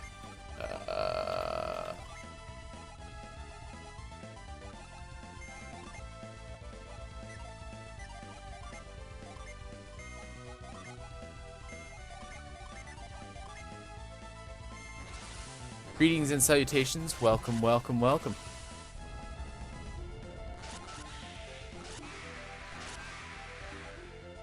Oh, I had him attack the wrong one. There we go. Ah, good. Flame wall. Oh, I gotta go. Over here.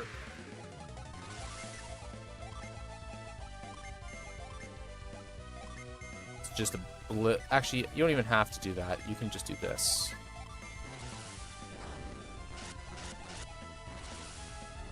Because Quake, while it doesn't do a lot, he'll get rid of the will head. And the skeletons don't do a whole lot of damage on their own.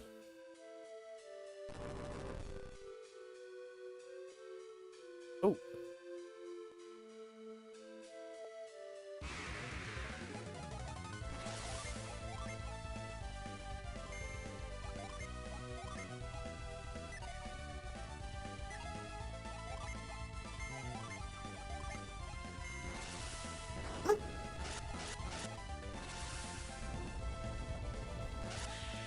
Off.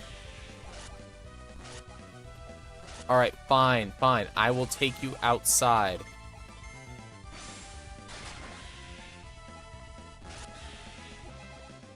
Okay. Apologies. I gotta go take the dog outside. So, stand by.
Okay, here we go. I am back. Okay. I'm breaking everything. Jeez. Okay. Alright, there we go.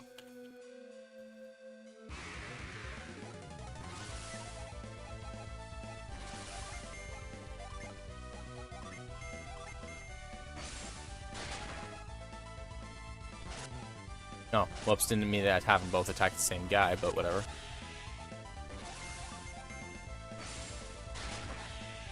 It's fine, it's fine.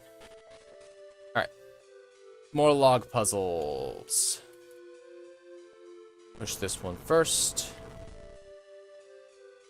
And then push this, and then push it back. This is so I can get back easily. Push this one up that way. And then push this one into the water. Excellent. Very good. Alright. Oh, didn't mean to do that. Keep rolling. Going, going, going. There we go. Okay. Do not touch the floodgate switch. Well, too bad. I touched the floodgate switch.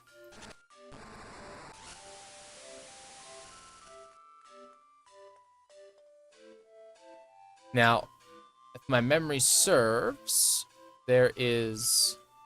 Yes, okay. So, we push both of these up here.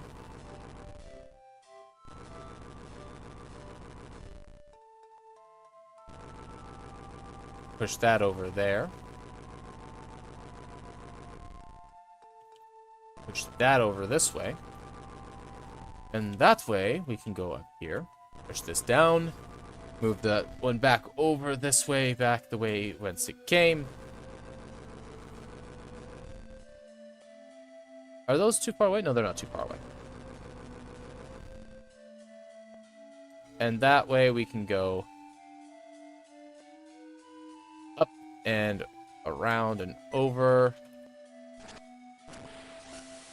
Fill this back up because, you know, that's how water physics works. It immediately fills up an area and empties from an area the second that you flip switches and gates and stuff like that. All right. The fur coat, if my memory serves, yeah, increases defense against water. We're gonna give this to Ivan because he actually has a weakness to water, even though he's an air adept. But you know, whatever. I'm actually recovering psi points in this area, so we're gonna just flip back and forth here real quick like. And I believe that resets it. Yeah, it resets it. So we gotta do the one thing here real fast, which is we gotta flip this back down. So that we can move that log one space to the right, because, you know, the puzzle is only here because of the armor. It's not here to actually, you know, make it so that you can't go forward. It's just there so that, you know, it cause you to be inconvenienced. But that's okay. Go up this way. Now, I don't remember if this actually stays or not. I'm kind of hoping it does.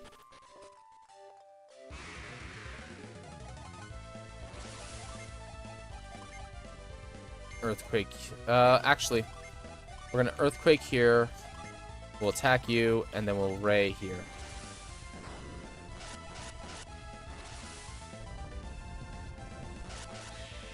Oh, I should have attacked the rat in the end.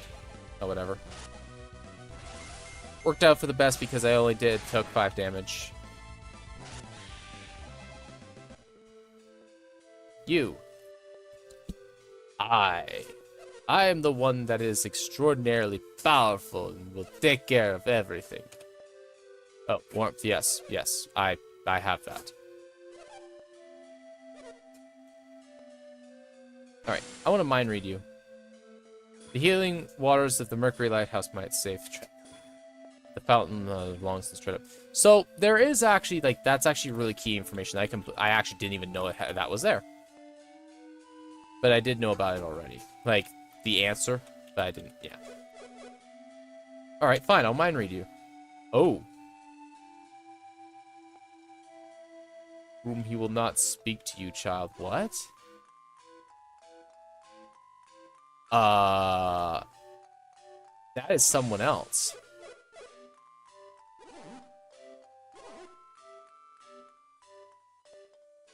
There's a lot of things I have forgotten about this game, apparently.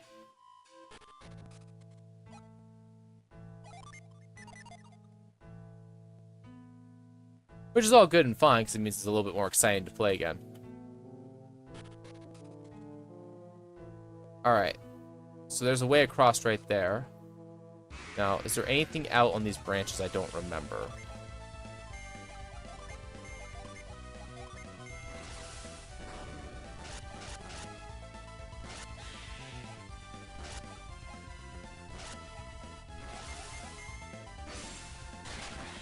So, excellent, level 7. Very good. It does not appear that there is anything out on these branches. No, there isn't. Okay, so it's actually just a dead end.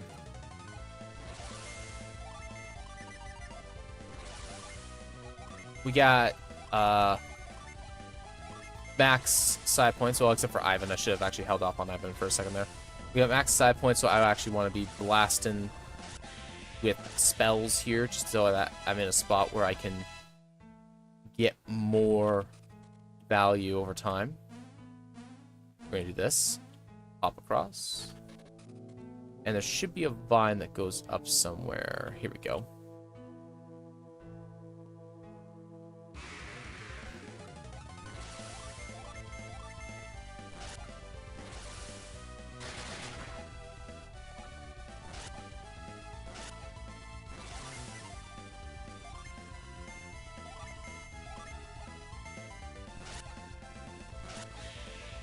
and keep it going. What time is it? 10 to 6. Okay. There's a branch there that goes up. Do, do, do. What does this... Oh, that just leads to a dead end.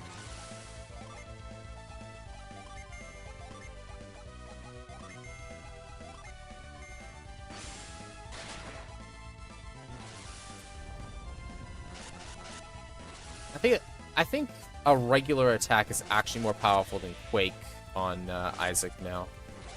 If not, it's pretty close. Garrett just got more powerful. Alright. I don't really need that side crystal. But I do want that item. Healing ring. I believe this doesn't do a whole lot on its own. No, it doesn't. But it gives you a healing option. And having a healing option on Garrett is probably pretty good. Because I believe healing pushes your action on the priority list to the top. If my memory serves correctly. Now that it, of course, is like prone to just shattering, but you know. Garrett is gonna always have like some of the higher amounts of hit points. He's most likely to survive in general.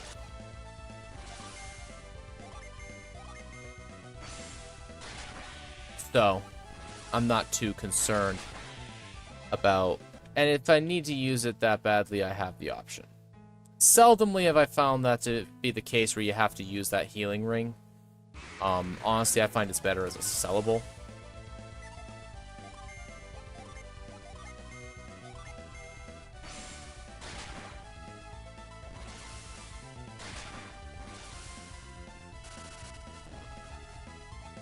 Yeah.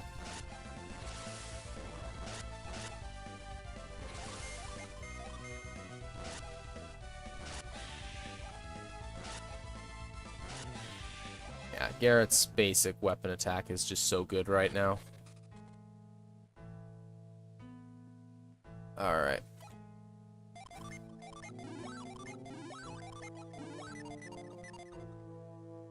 I need to just hold off on using spells with Isaac for a bit. He's kind of on healing duty at the moment. Oh dear. Of course, as I say that.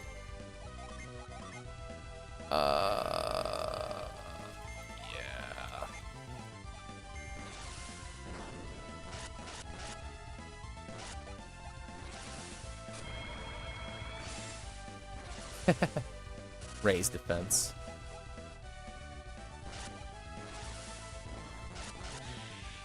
I was trying to figure out why I was taking so much damage, but the reason is because I like have no armor upgrades except for on Ivan. And it's just because Ivan has such a bad like base like inherent defense. Like his basic defense stats are just so poor. Like he's 30 hit points behind Garrett. Is it this way? I think it's this way that the Jin is at.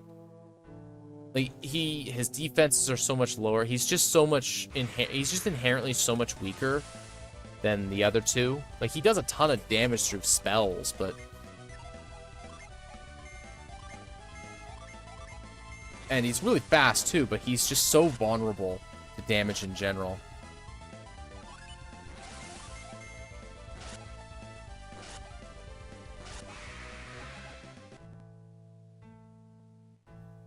Okay, I thought so. Yes, overwrite. I need to fight this Jin. Alright, Flint. Forge. Gust is not going to do a whole lot here. Maybe you can put it to sleep. No.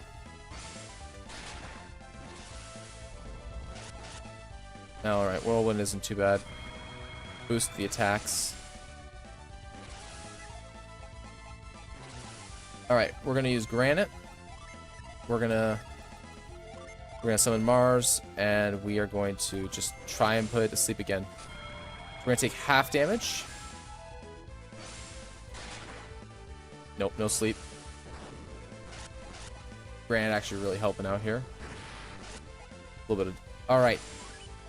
Now we get the first cool summon of the entire game. Ramses. I'll just defend on both, so we get this. Here we go.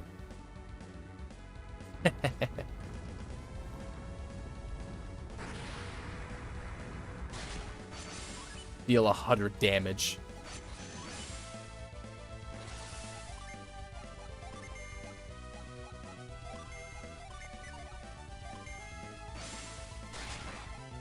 Just that last little bit to get him over the final little edge there.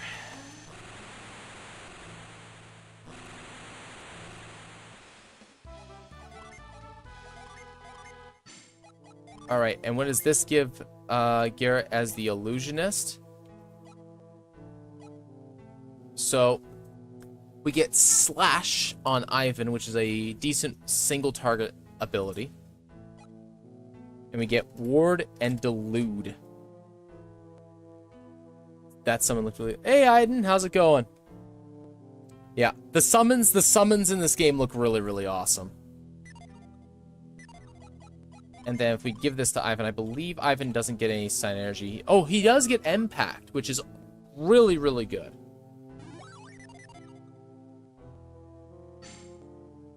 Is it this one? Yeah, this gives me this. Which is, right, and then the shortcut back downstairs. Oh, I need to do some healing here.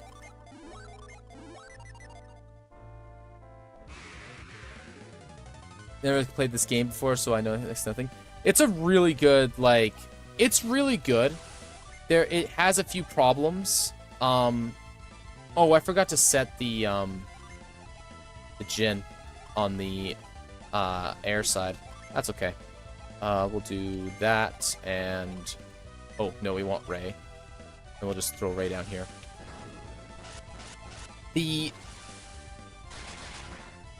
But sleepy, so might fall asleep. It's all good.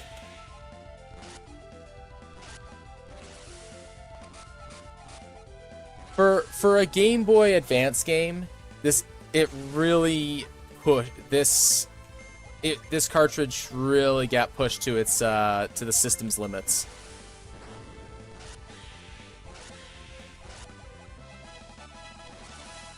Oh, did I just get plasma? I didn't. I think I did. Yeah. Upgrade. Spell upgrade. Excellent. Oh, so that's what I gotta do. This is what I was gonna do. There we go. I'm gonna show you the,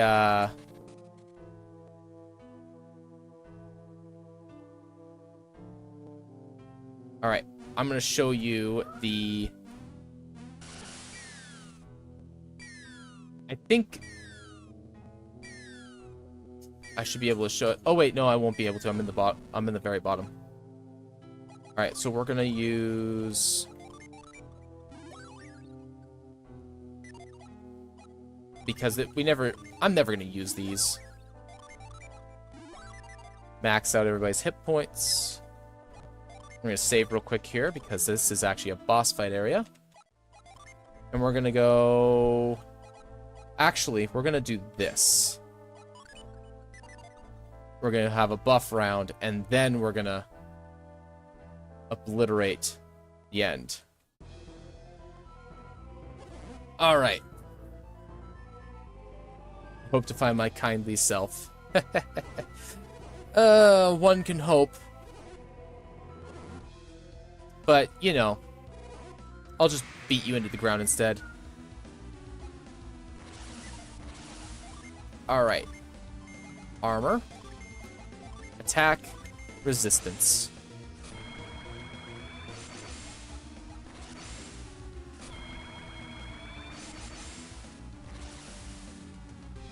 Anybody passing out? Excellent, no one passing out. Everyone boosted attack. Alright.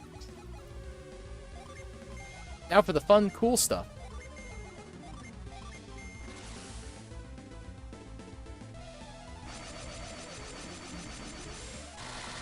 Atlantia.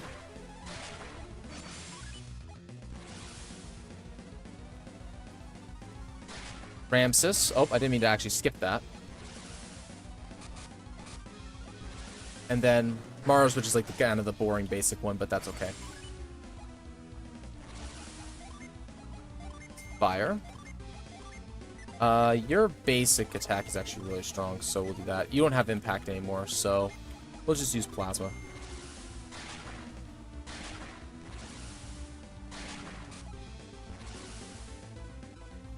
Sleepy Star again, eh? Oh, that's not good.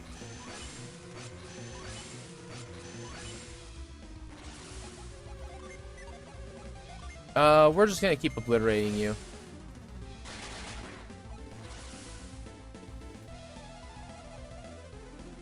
Already asleep. Garrett awakened from slumber. Okay. We're gonna forge. Anything interesting happened while I was cleaning up? Off groceries. Yeah, really cool summons. You'll actually get to see another one in a second here.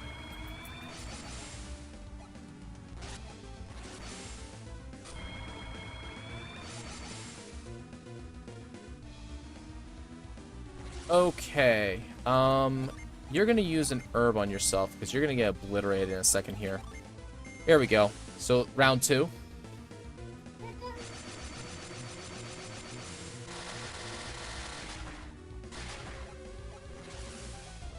Isaac taking a snooze this entire fight. There we go. Now he's finally awake. We'll use Grants.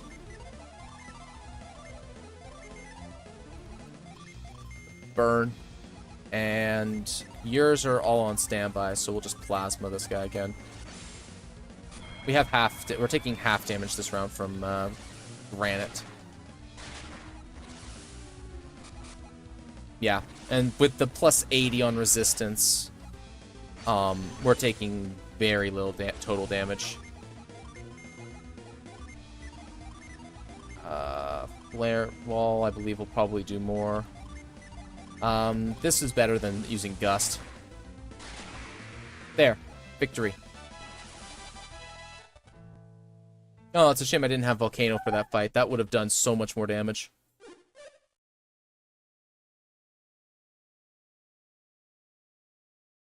What leveling up does it? I haven't set anything up for it yet there, Reaper.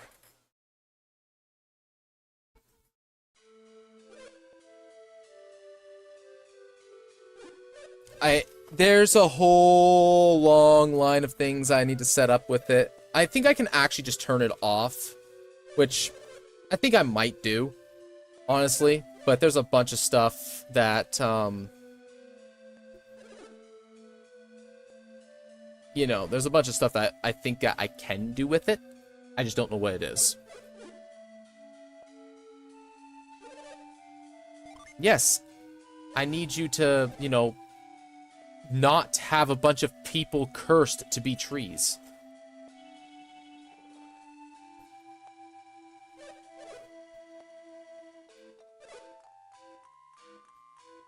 Alright. And now that we've beaten his ass, he's too weak to do what we want for him to do. So, you know. Tree people. Oh, yes. So, the Great Tree, cursed a bunch of people in a village that used, you know, they cut down a bunch of trees.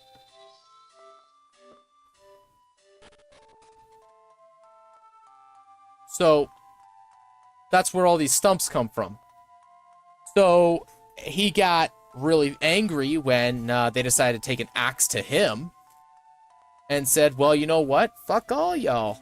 You're gonna be trees now. Oh, and also, the elder trees here are dying, so, and when they die, all these other, tree people are gonna just, like, wither and die along with them.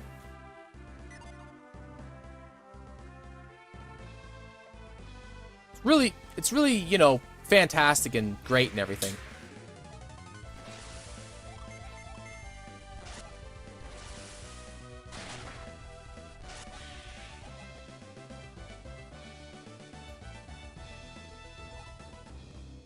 So, I will be right back. Would you say, sweetheart?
Anyways, are you doing it or am I?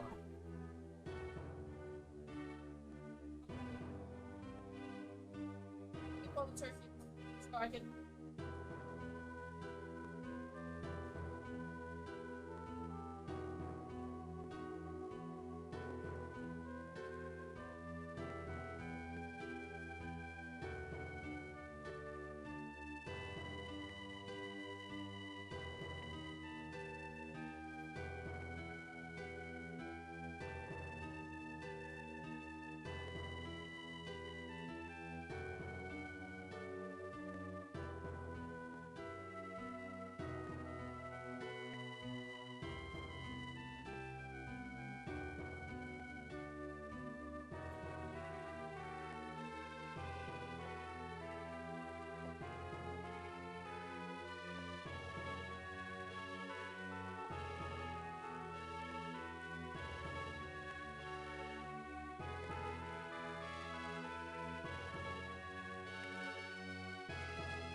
Okay, I am back. So, kind of makes sense except for not the last part, but the rest does. So the thing is so the magic of the Elder Tree, is what is sustaining the life of that giant forest. So if I have to do it in the overworld, but one of the things that you can do is you can mind read the trees because they're people. Because I have a mind read spell. So, of course, you know, 2 trees stacked on another tree. There's 2 people on top of him. So, you know, there's that.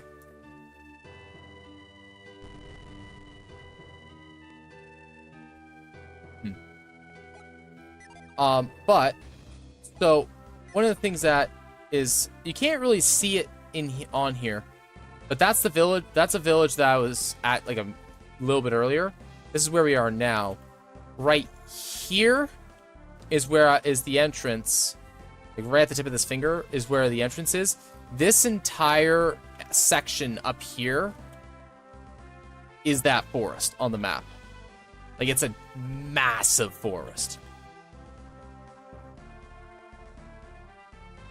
So the way that that forest stays alive is by the great elder trees. And because the elder trees are dying, they, in turn, take the forest with it should they die. Yes, I wish to rest. Yeah, like I got 2,000 coins now. Sweet.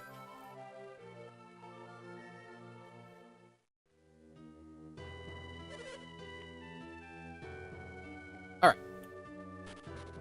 We are going to skip out on gearing up in this area. And we're going to continue this way now. So the game has a habit of kind of throwing you in weird directions. I only know this because I've played, like I've beaten this game multiple times, especially as a kid.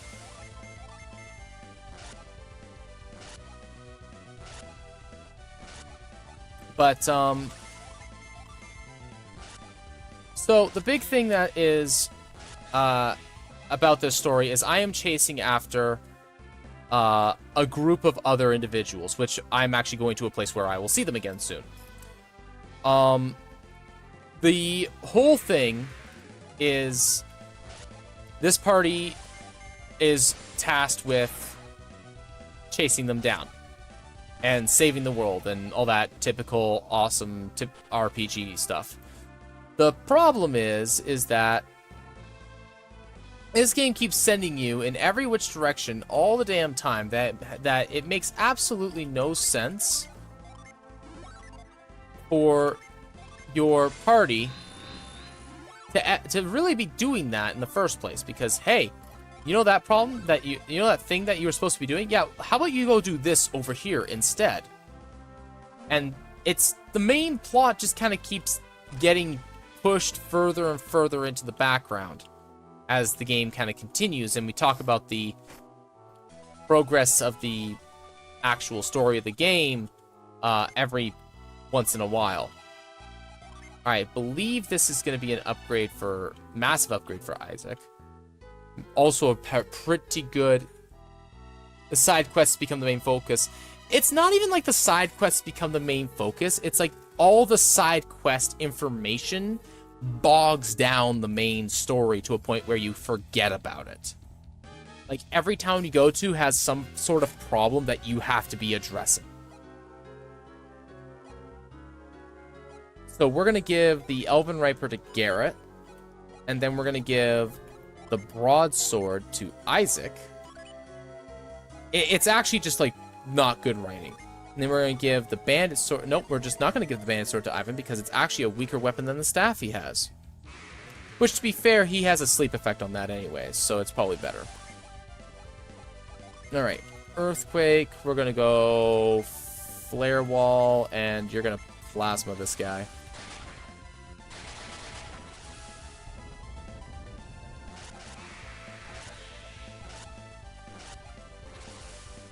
Alright, I totally could have just attacked him, but that's okay.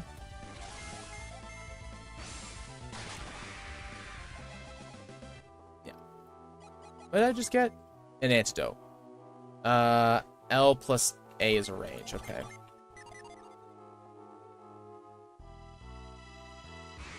So, you know. You attack him. You know what, for one more, it's whatever. And then Plasma. Because Plasma does a ton of damage.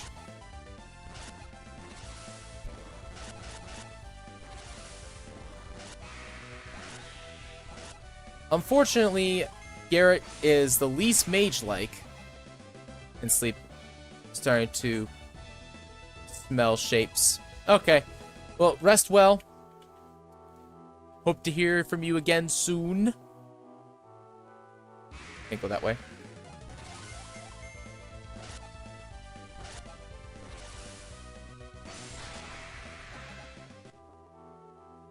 Cheers. Alrighty. I am actually going to just go through...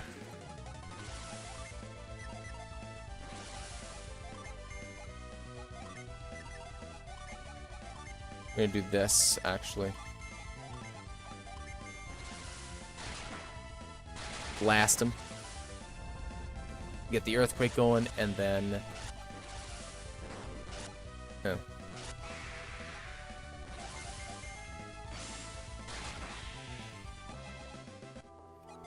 And we're gonna get a cure in from Isaac because Ivan is low on hit points there.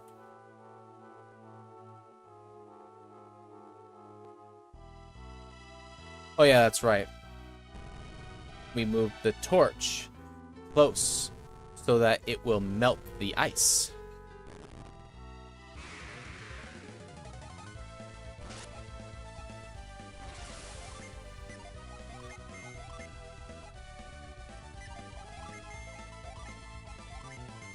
Hopefully it kills the 2 on the ends by doing this. Yeah.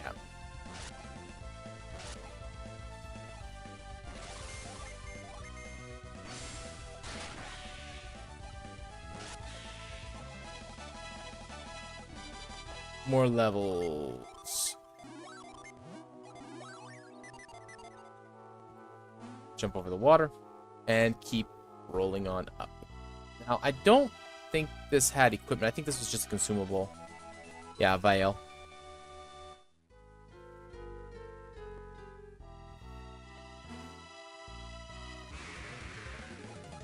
A vial, or however you say that. I don't actually have a clue what that is, now that I think about it. I should actually look up what that is.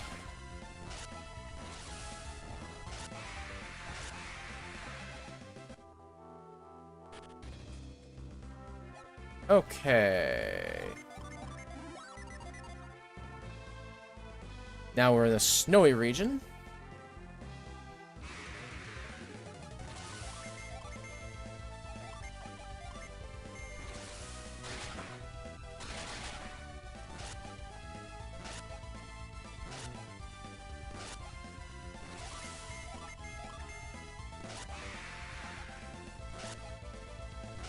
Why is Isaac... Oh, because Isaac has the second Jin. That's why he does so much more damage. Okay. I was trying to figure out why he was doing so little damage by comparison.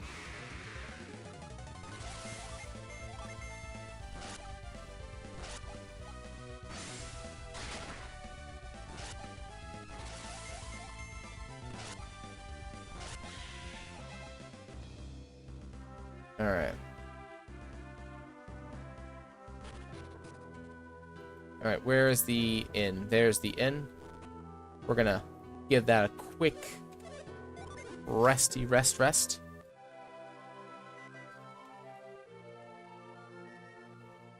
We just about ready for the turkey carving? Yeah? Alright. Excellent. I will be right back. There, ladies and gents. You know what? I'm gonna do this. Enjoy this music.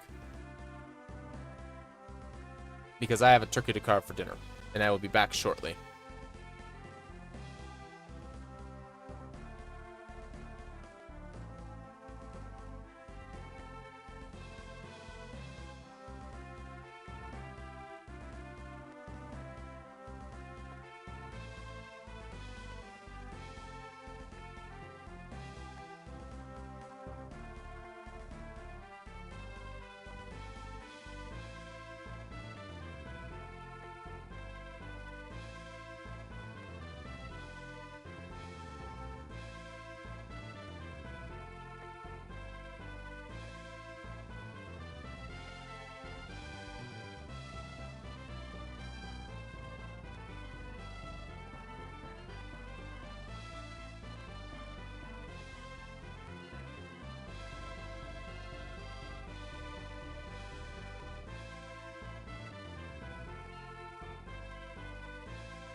Okay. I have returned.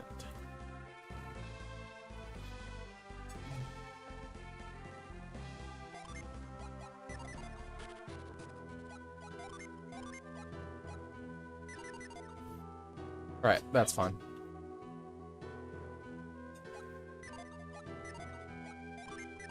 Oh my goodness, I'm trying.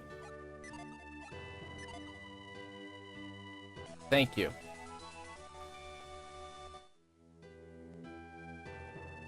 We need to... Ember, where are you going? No, no, no, no, no. Ember, no. Go back to the table with those.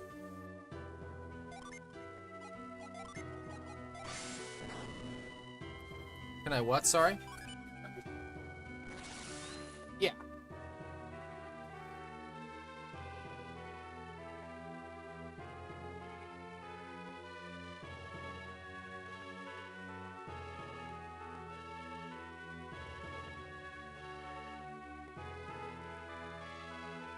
There we go. And we get the fire engine.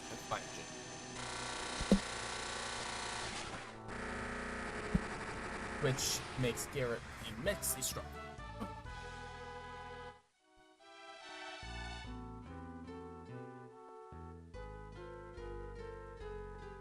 Yes.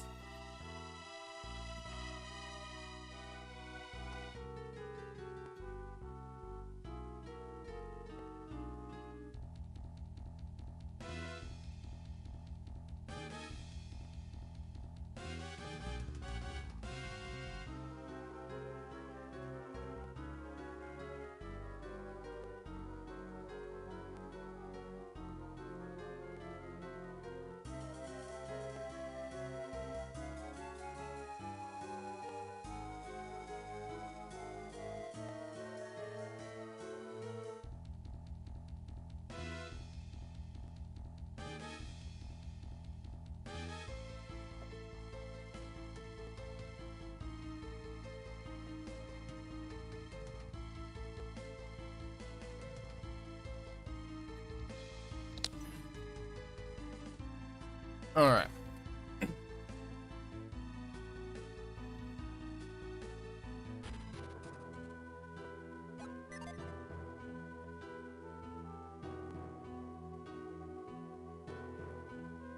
Alright, and this has an item in it.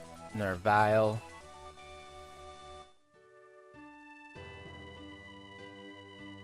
Alright.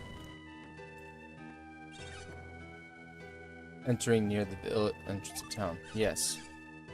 That's where Mio's head. Probably just missed her. Okay. Actually, I can't remember. Is there... Yes. An epidemic is sweeping the village, so Mia is very busy. Mia or Maya, I don't know which it is. I say Mia. What's your deal?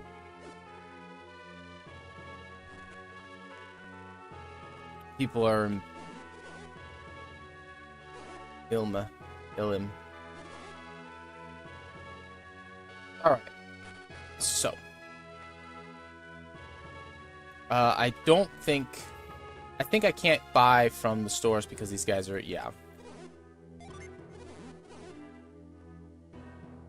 Yeah, so I can't actually buy equipment here. So this kind of sucks. Because I was planning to gear up here. And I have, like, the money to do it, too. So, this is going to suck a little bit. I'm a little under-geared.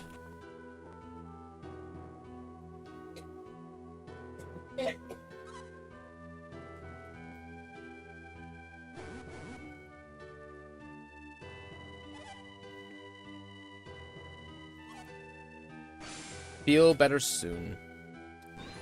Fly.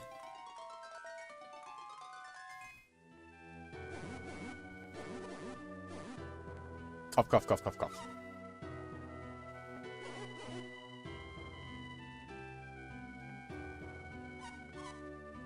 You mustn't push yourself too hard.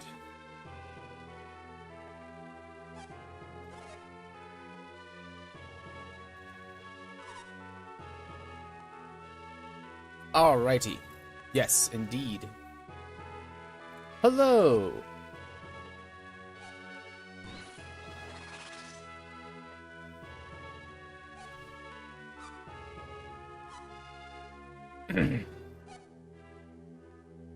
Yes, that's right. The other guy. The only other person. He's after you. Alex, yes, we've heard of him. We're actually looking to kick his butt. That teleporting, floating jerk that he is. Okay, so no changes in synergy, but his attack, but all of his numbers just skyrocket off of this. So, that's good.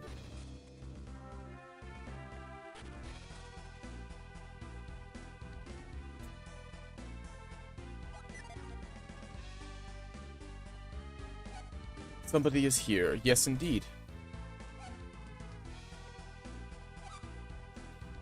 No. I don't hear anything.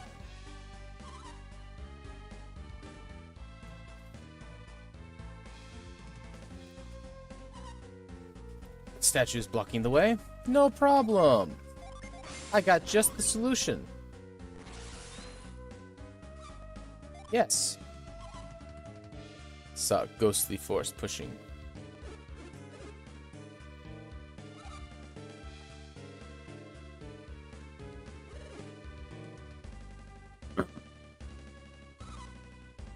Special power. It is magic. Generated through meditation. Yes.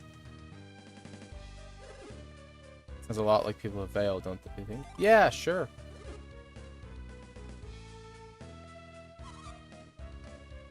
I have to go find whoever entered this place. Yes, yes, yes, please. Yes. We go. You cast your magics, you open the door for us, we cast our magics, we open the way for you. It'll be all hunky-dory. There was a layering issue right there. That was entertaining.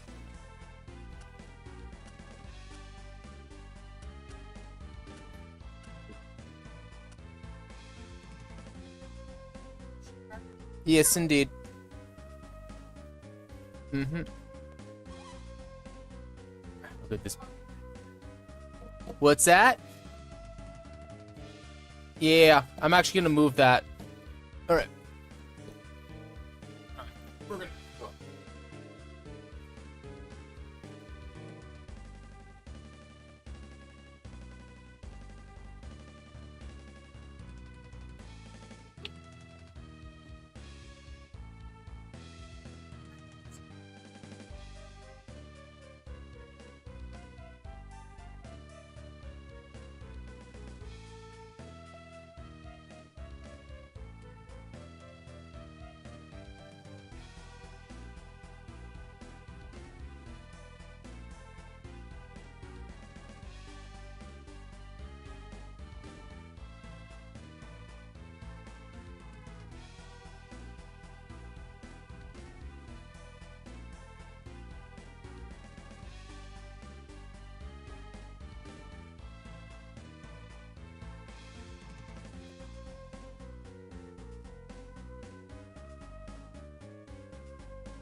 Stay out of there.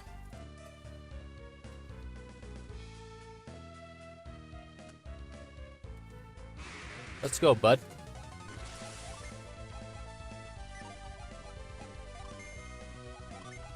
Here, have a volcano.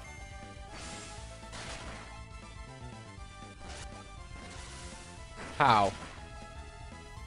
Oh, I actually didn't do as much as I thought I would. There. I opened the way for you. Appreciate the thanks, but let's go. Alright, what's this? Here's the heart of the gods shall stand at the center of all. Like a swan in the center of a rippling pond. Cool.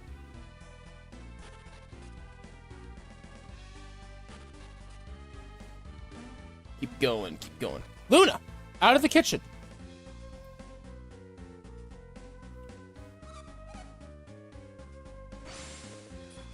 Statue wasn't here before. I wonder if Alex... No, Alex went to that. But what if he's not alone? Yes, correct. Much like how we are here with you. Yes, indeed. Yes. Yes, indeed. I said I cannot pass alone. Oh, it was the Mercury Lighthouse. There isn't such thing about you. I can trust you. I mean, I'm a fairly honest guy, you know. Alright, first order of business. Move you all the way over. You are also over leveled. We're gonna check your gear. So you have a witch wand. You actually possess better equipment than the rest of my party. So that, you know, kind of works out well for you because, yeah, you actually have more defense than Garrett right now because of the lack of gear on our side. So I'm actually not too concerned about you. You just have garbage hit points. Alright. I believe it was... I think you go through one of these.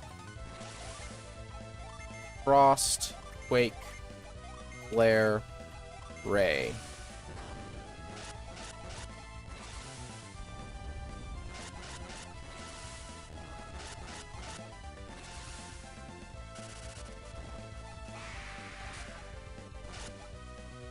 Alright, so I need a little more strength than that.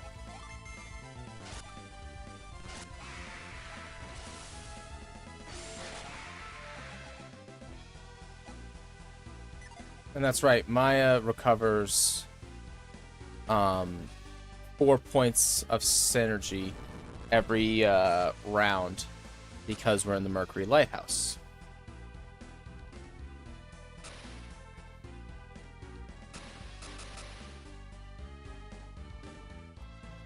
Do.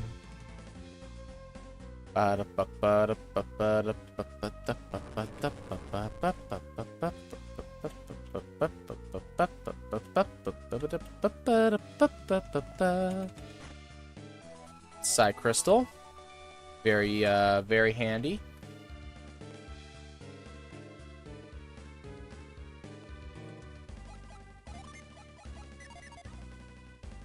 What's that? Paper? There should be some paper over there, sweetie, on top of this, on top of the stack. Do you need a little help? Whoa. That's a layering problem. That's a lair problem right there. Alright. Daughter is asking for some help. I'll be right back.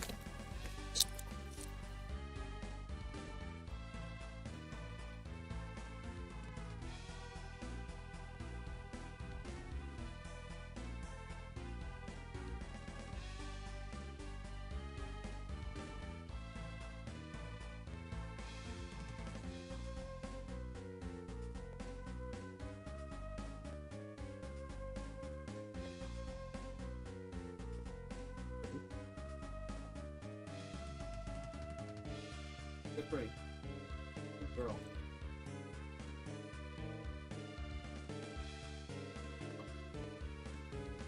Now.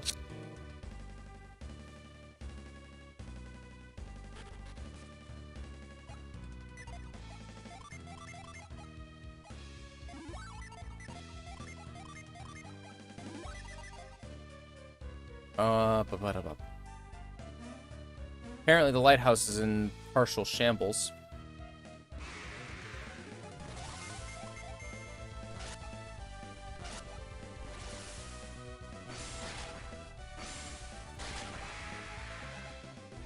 Done. Boat. Alright. Push the statue onto the button. Simple, simple, simple. It's just a little annoying how slow it is. I recently picked up Sea of Stars. I backed it a while back, and I got the game code. And I got it for the Switch. Primarily because I didn't think that my PC would be able to run. Was gonna be able to run it, and honestly, I don't think it could.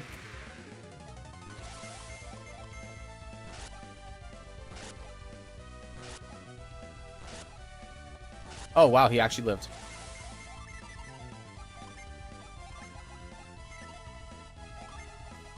I didn't think it would actually be able to run on my PC, and I'm finding out more and more that that is probably actually the case.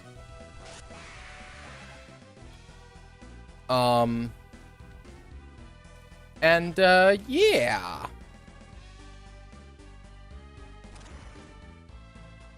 Oh, that layering.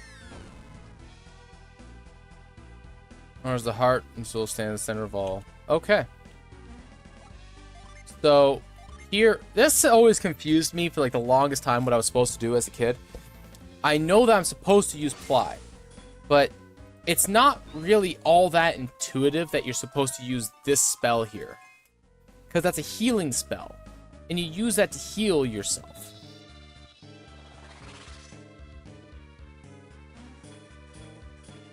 Alright. Alright. So, I don't remember if this is the way forward or if this is a way to extras. I think this is a way to extras.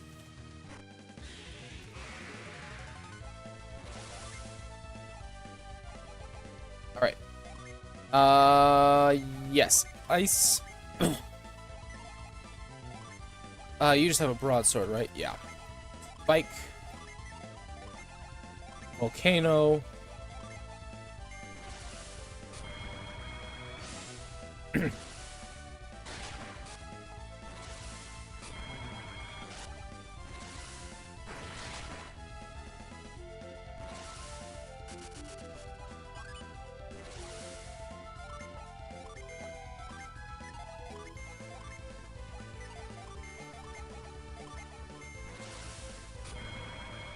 Double impact. Isaac should hit for like 100. Yeah, 65.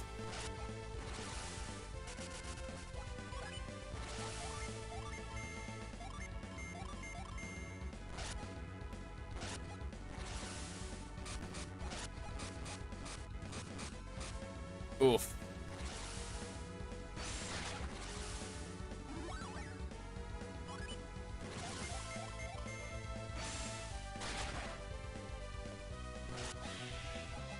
Excellent. And I got one of the best items in the game, Water of Light. A means of restoring a downed character. I don't know if this is the way forward or... No, this is the extra. Okay, good. 1, 2, 3, 4. And that is the synergy armor. And this we were going to give to Isaac. Because he uses synergy more than Garrett will. Actually, that's not true.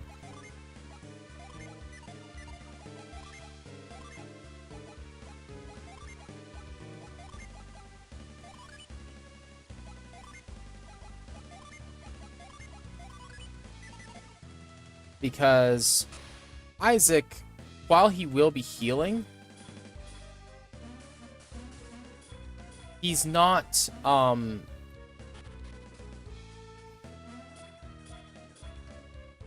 1, 2, 3, 4.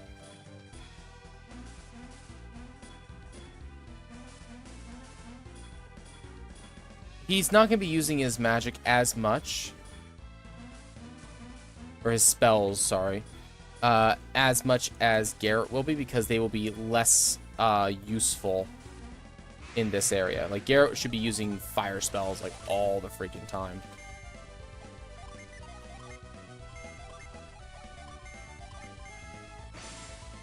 Ivan has I mean, he still has the most, and he's down like a quarter, because he has so much synergy points.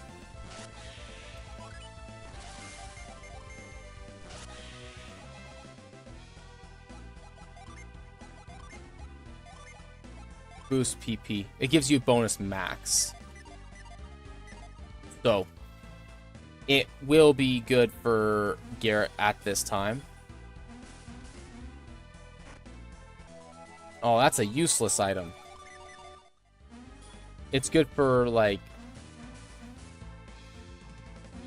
It's good for,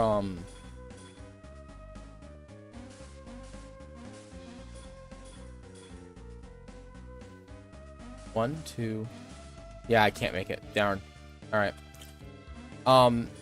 It's not even good for, like, regular battles, even. The sleep bomb is no good for anything except for, like, maybe maybe the money that you sell it for, and it doesn't sell for much, which is a good indicator of how useful it actually is.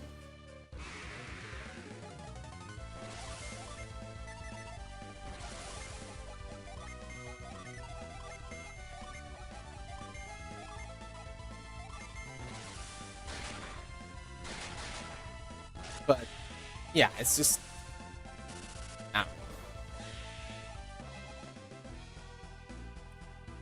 I don't understand. Like, unfortunately, a lot of the consumables in this game get rendered useless because of, like, just because just raw brute forcing your way through is just too good.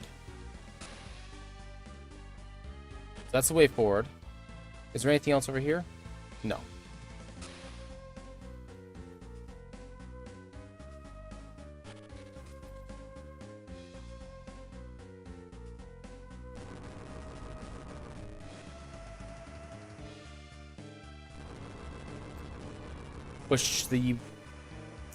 Some of these, like, puzzles, unfortunately, are not really, like, actual puzzles. Unfortunately, they're not in any stretch, like, really challenging someone to, like, think something over. So a lot of them kind of, like, these jumping puzzles are okay. Like, this is here, like, I think as more as a formality. But some of these, I just kind of look at it and go, why is this here?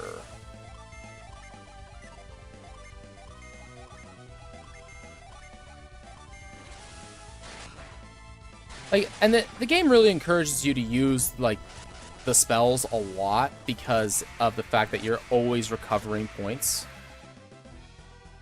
Which is good. Like, I actually really like that it does that. I just kind of wish that, like, this is a cool puzzle here.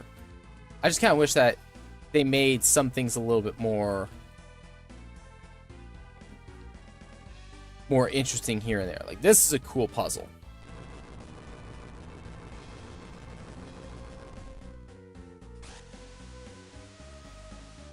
Using the water jets that you've encountered in the past to mess with the statue to move it through the hole at the bottom. Again, not a particularly difficult puzzle, but it's a good way to keep things interesting enough that you don't feel like wandering around in the area is wasting your time. Because the whole trick is to try and get you to spend time in the dungeon running around, right?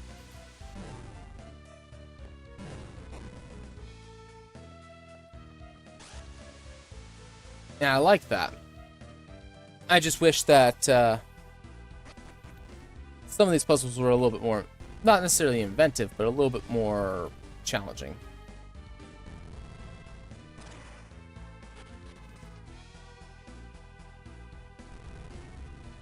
Alright, we've seen this before. One of these has a hole behind them. Ah, here we go.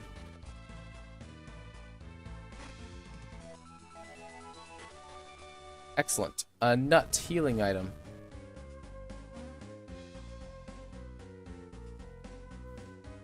And another spot that Maya would have been screwed without some help.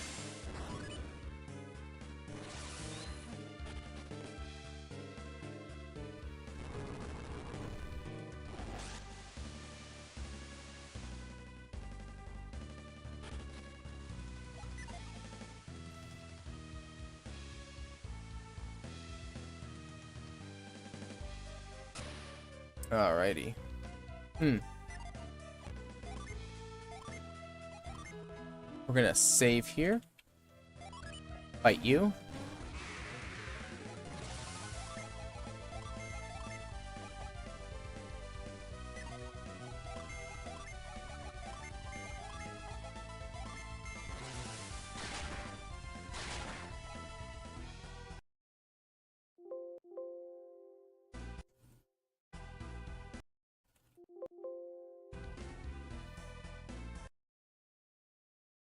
Alright, reset cartridge.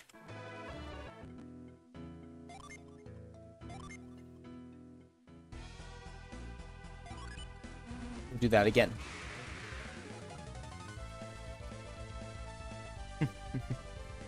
Time is it? Alright.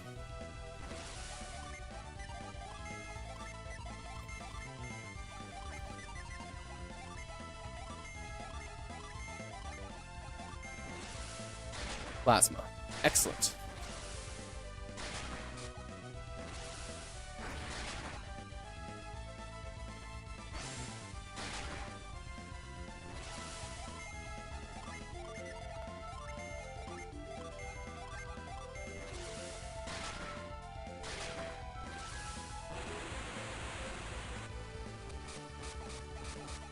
Just deal half of my max HP to the entire party. Here, well, got my level 10 stuff. Excellent, excellent. I love that. That's a really cool animation. Alright, big boost to Maya.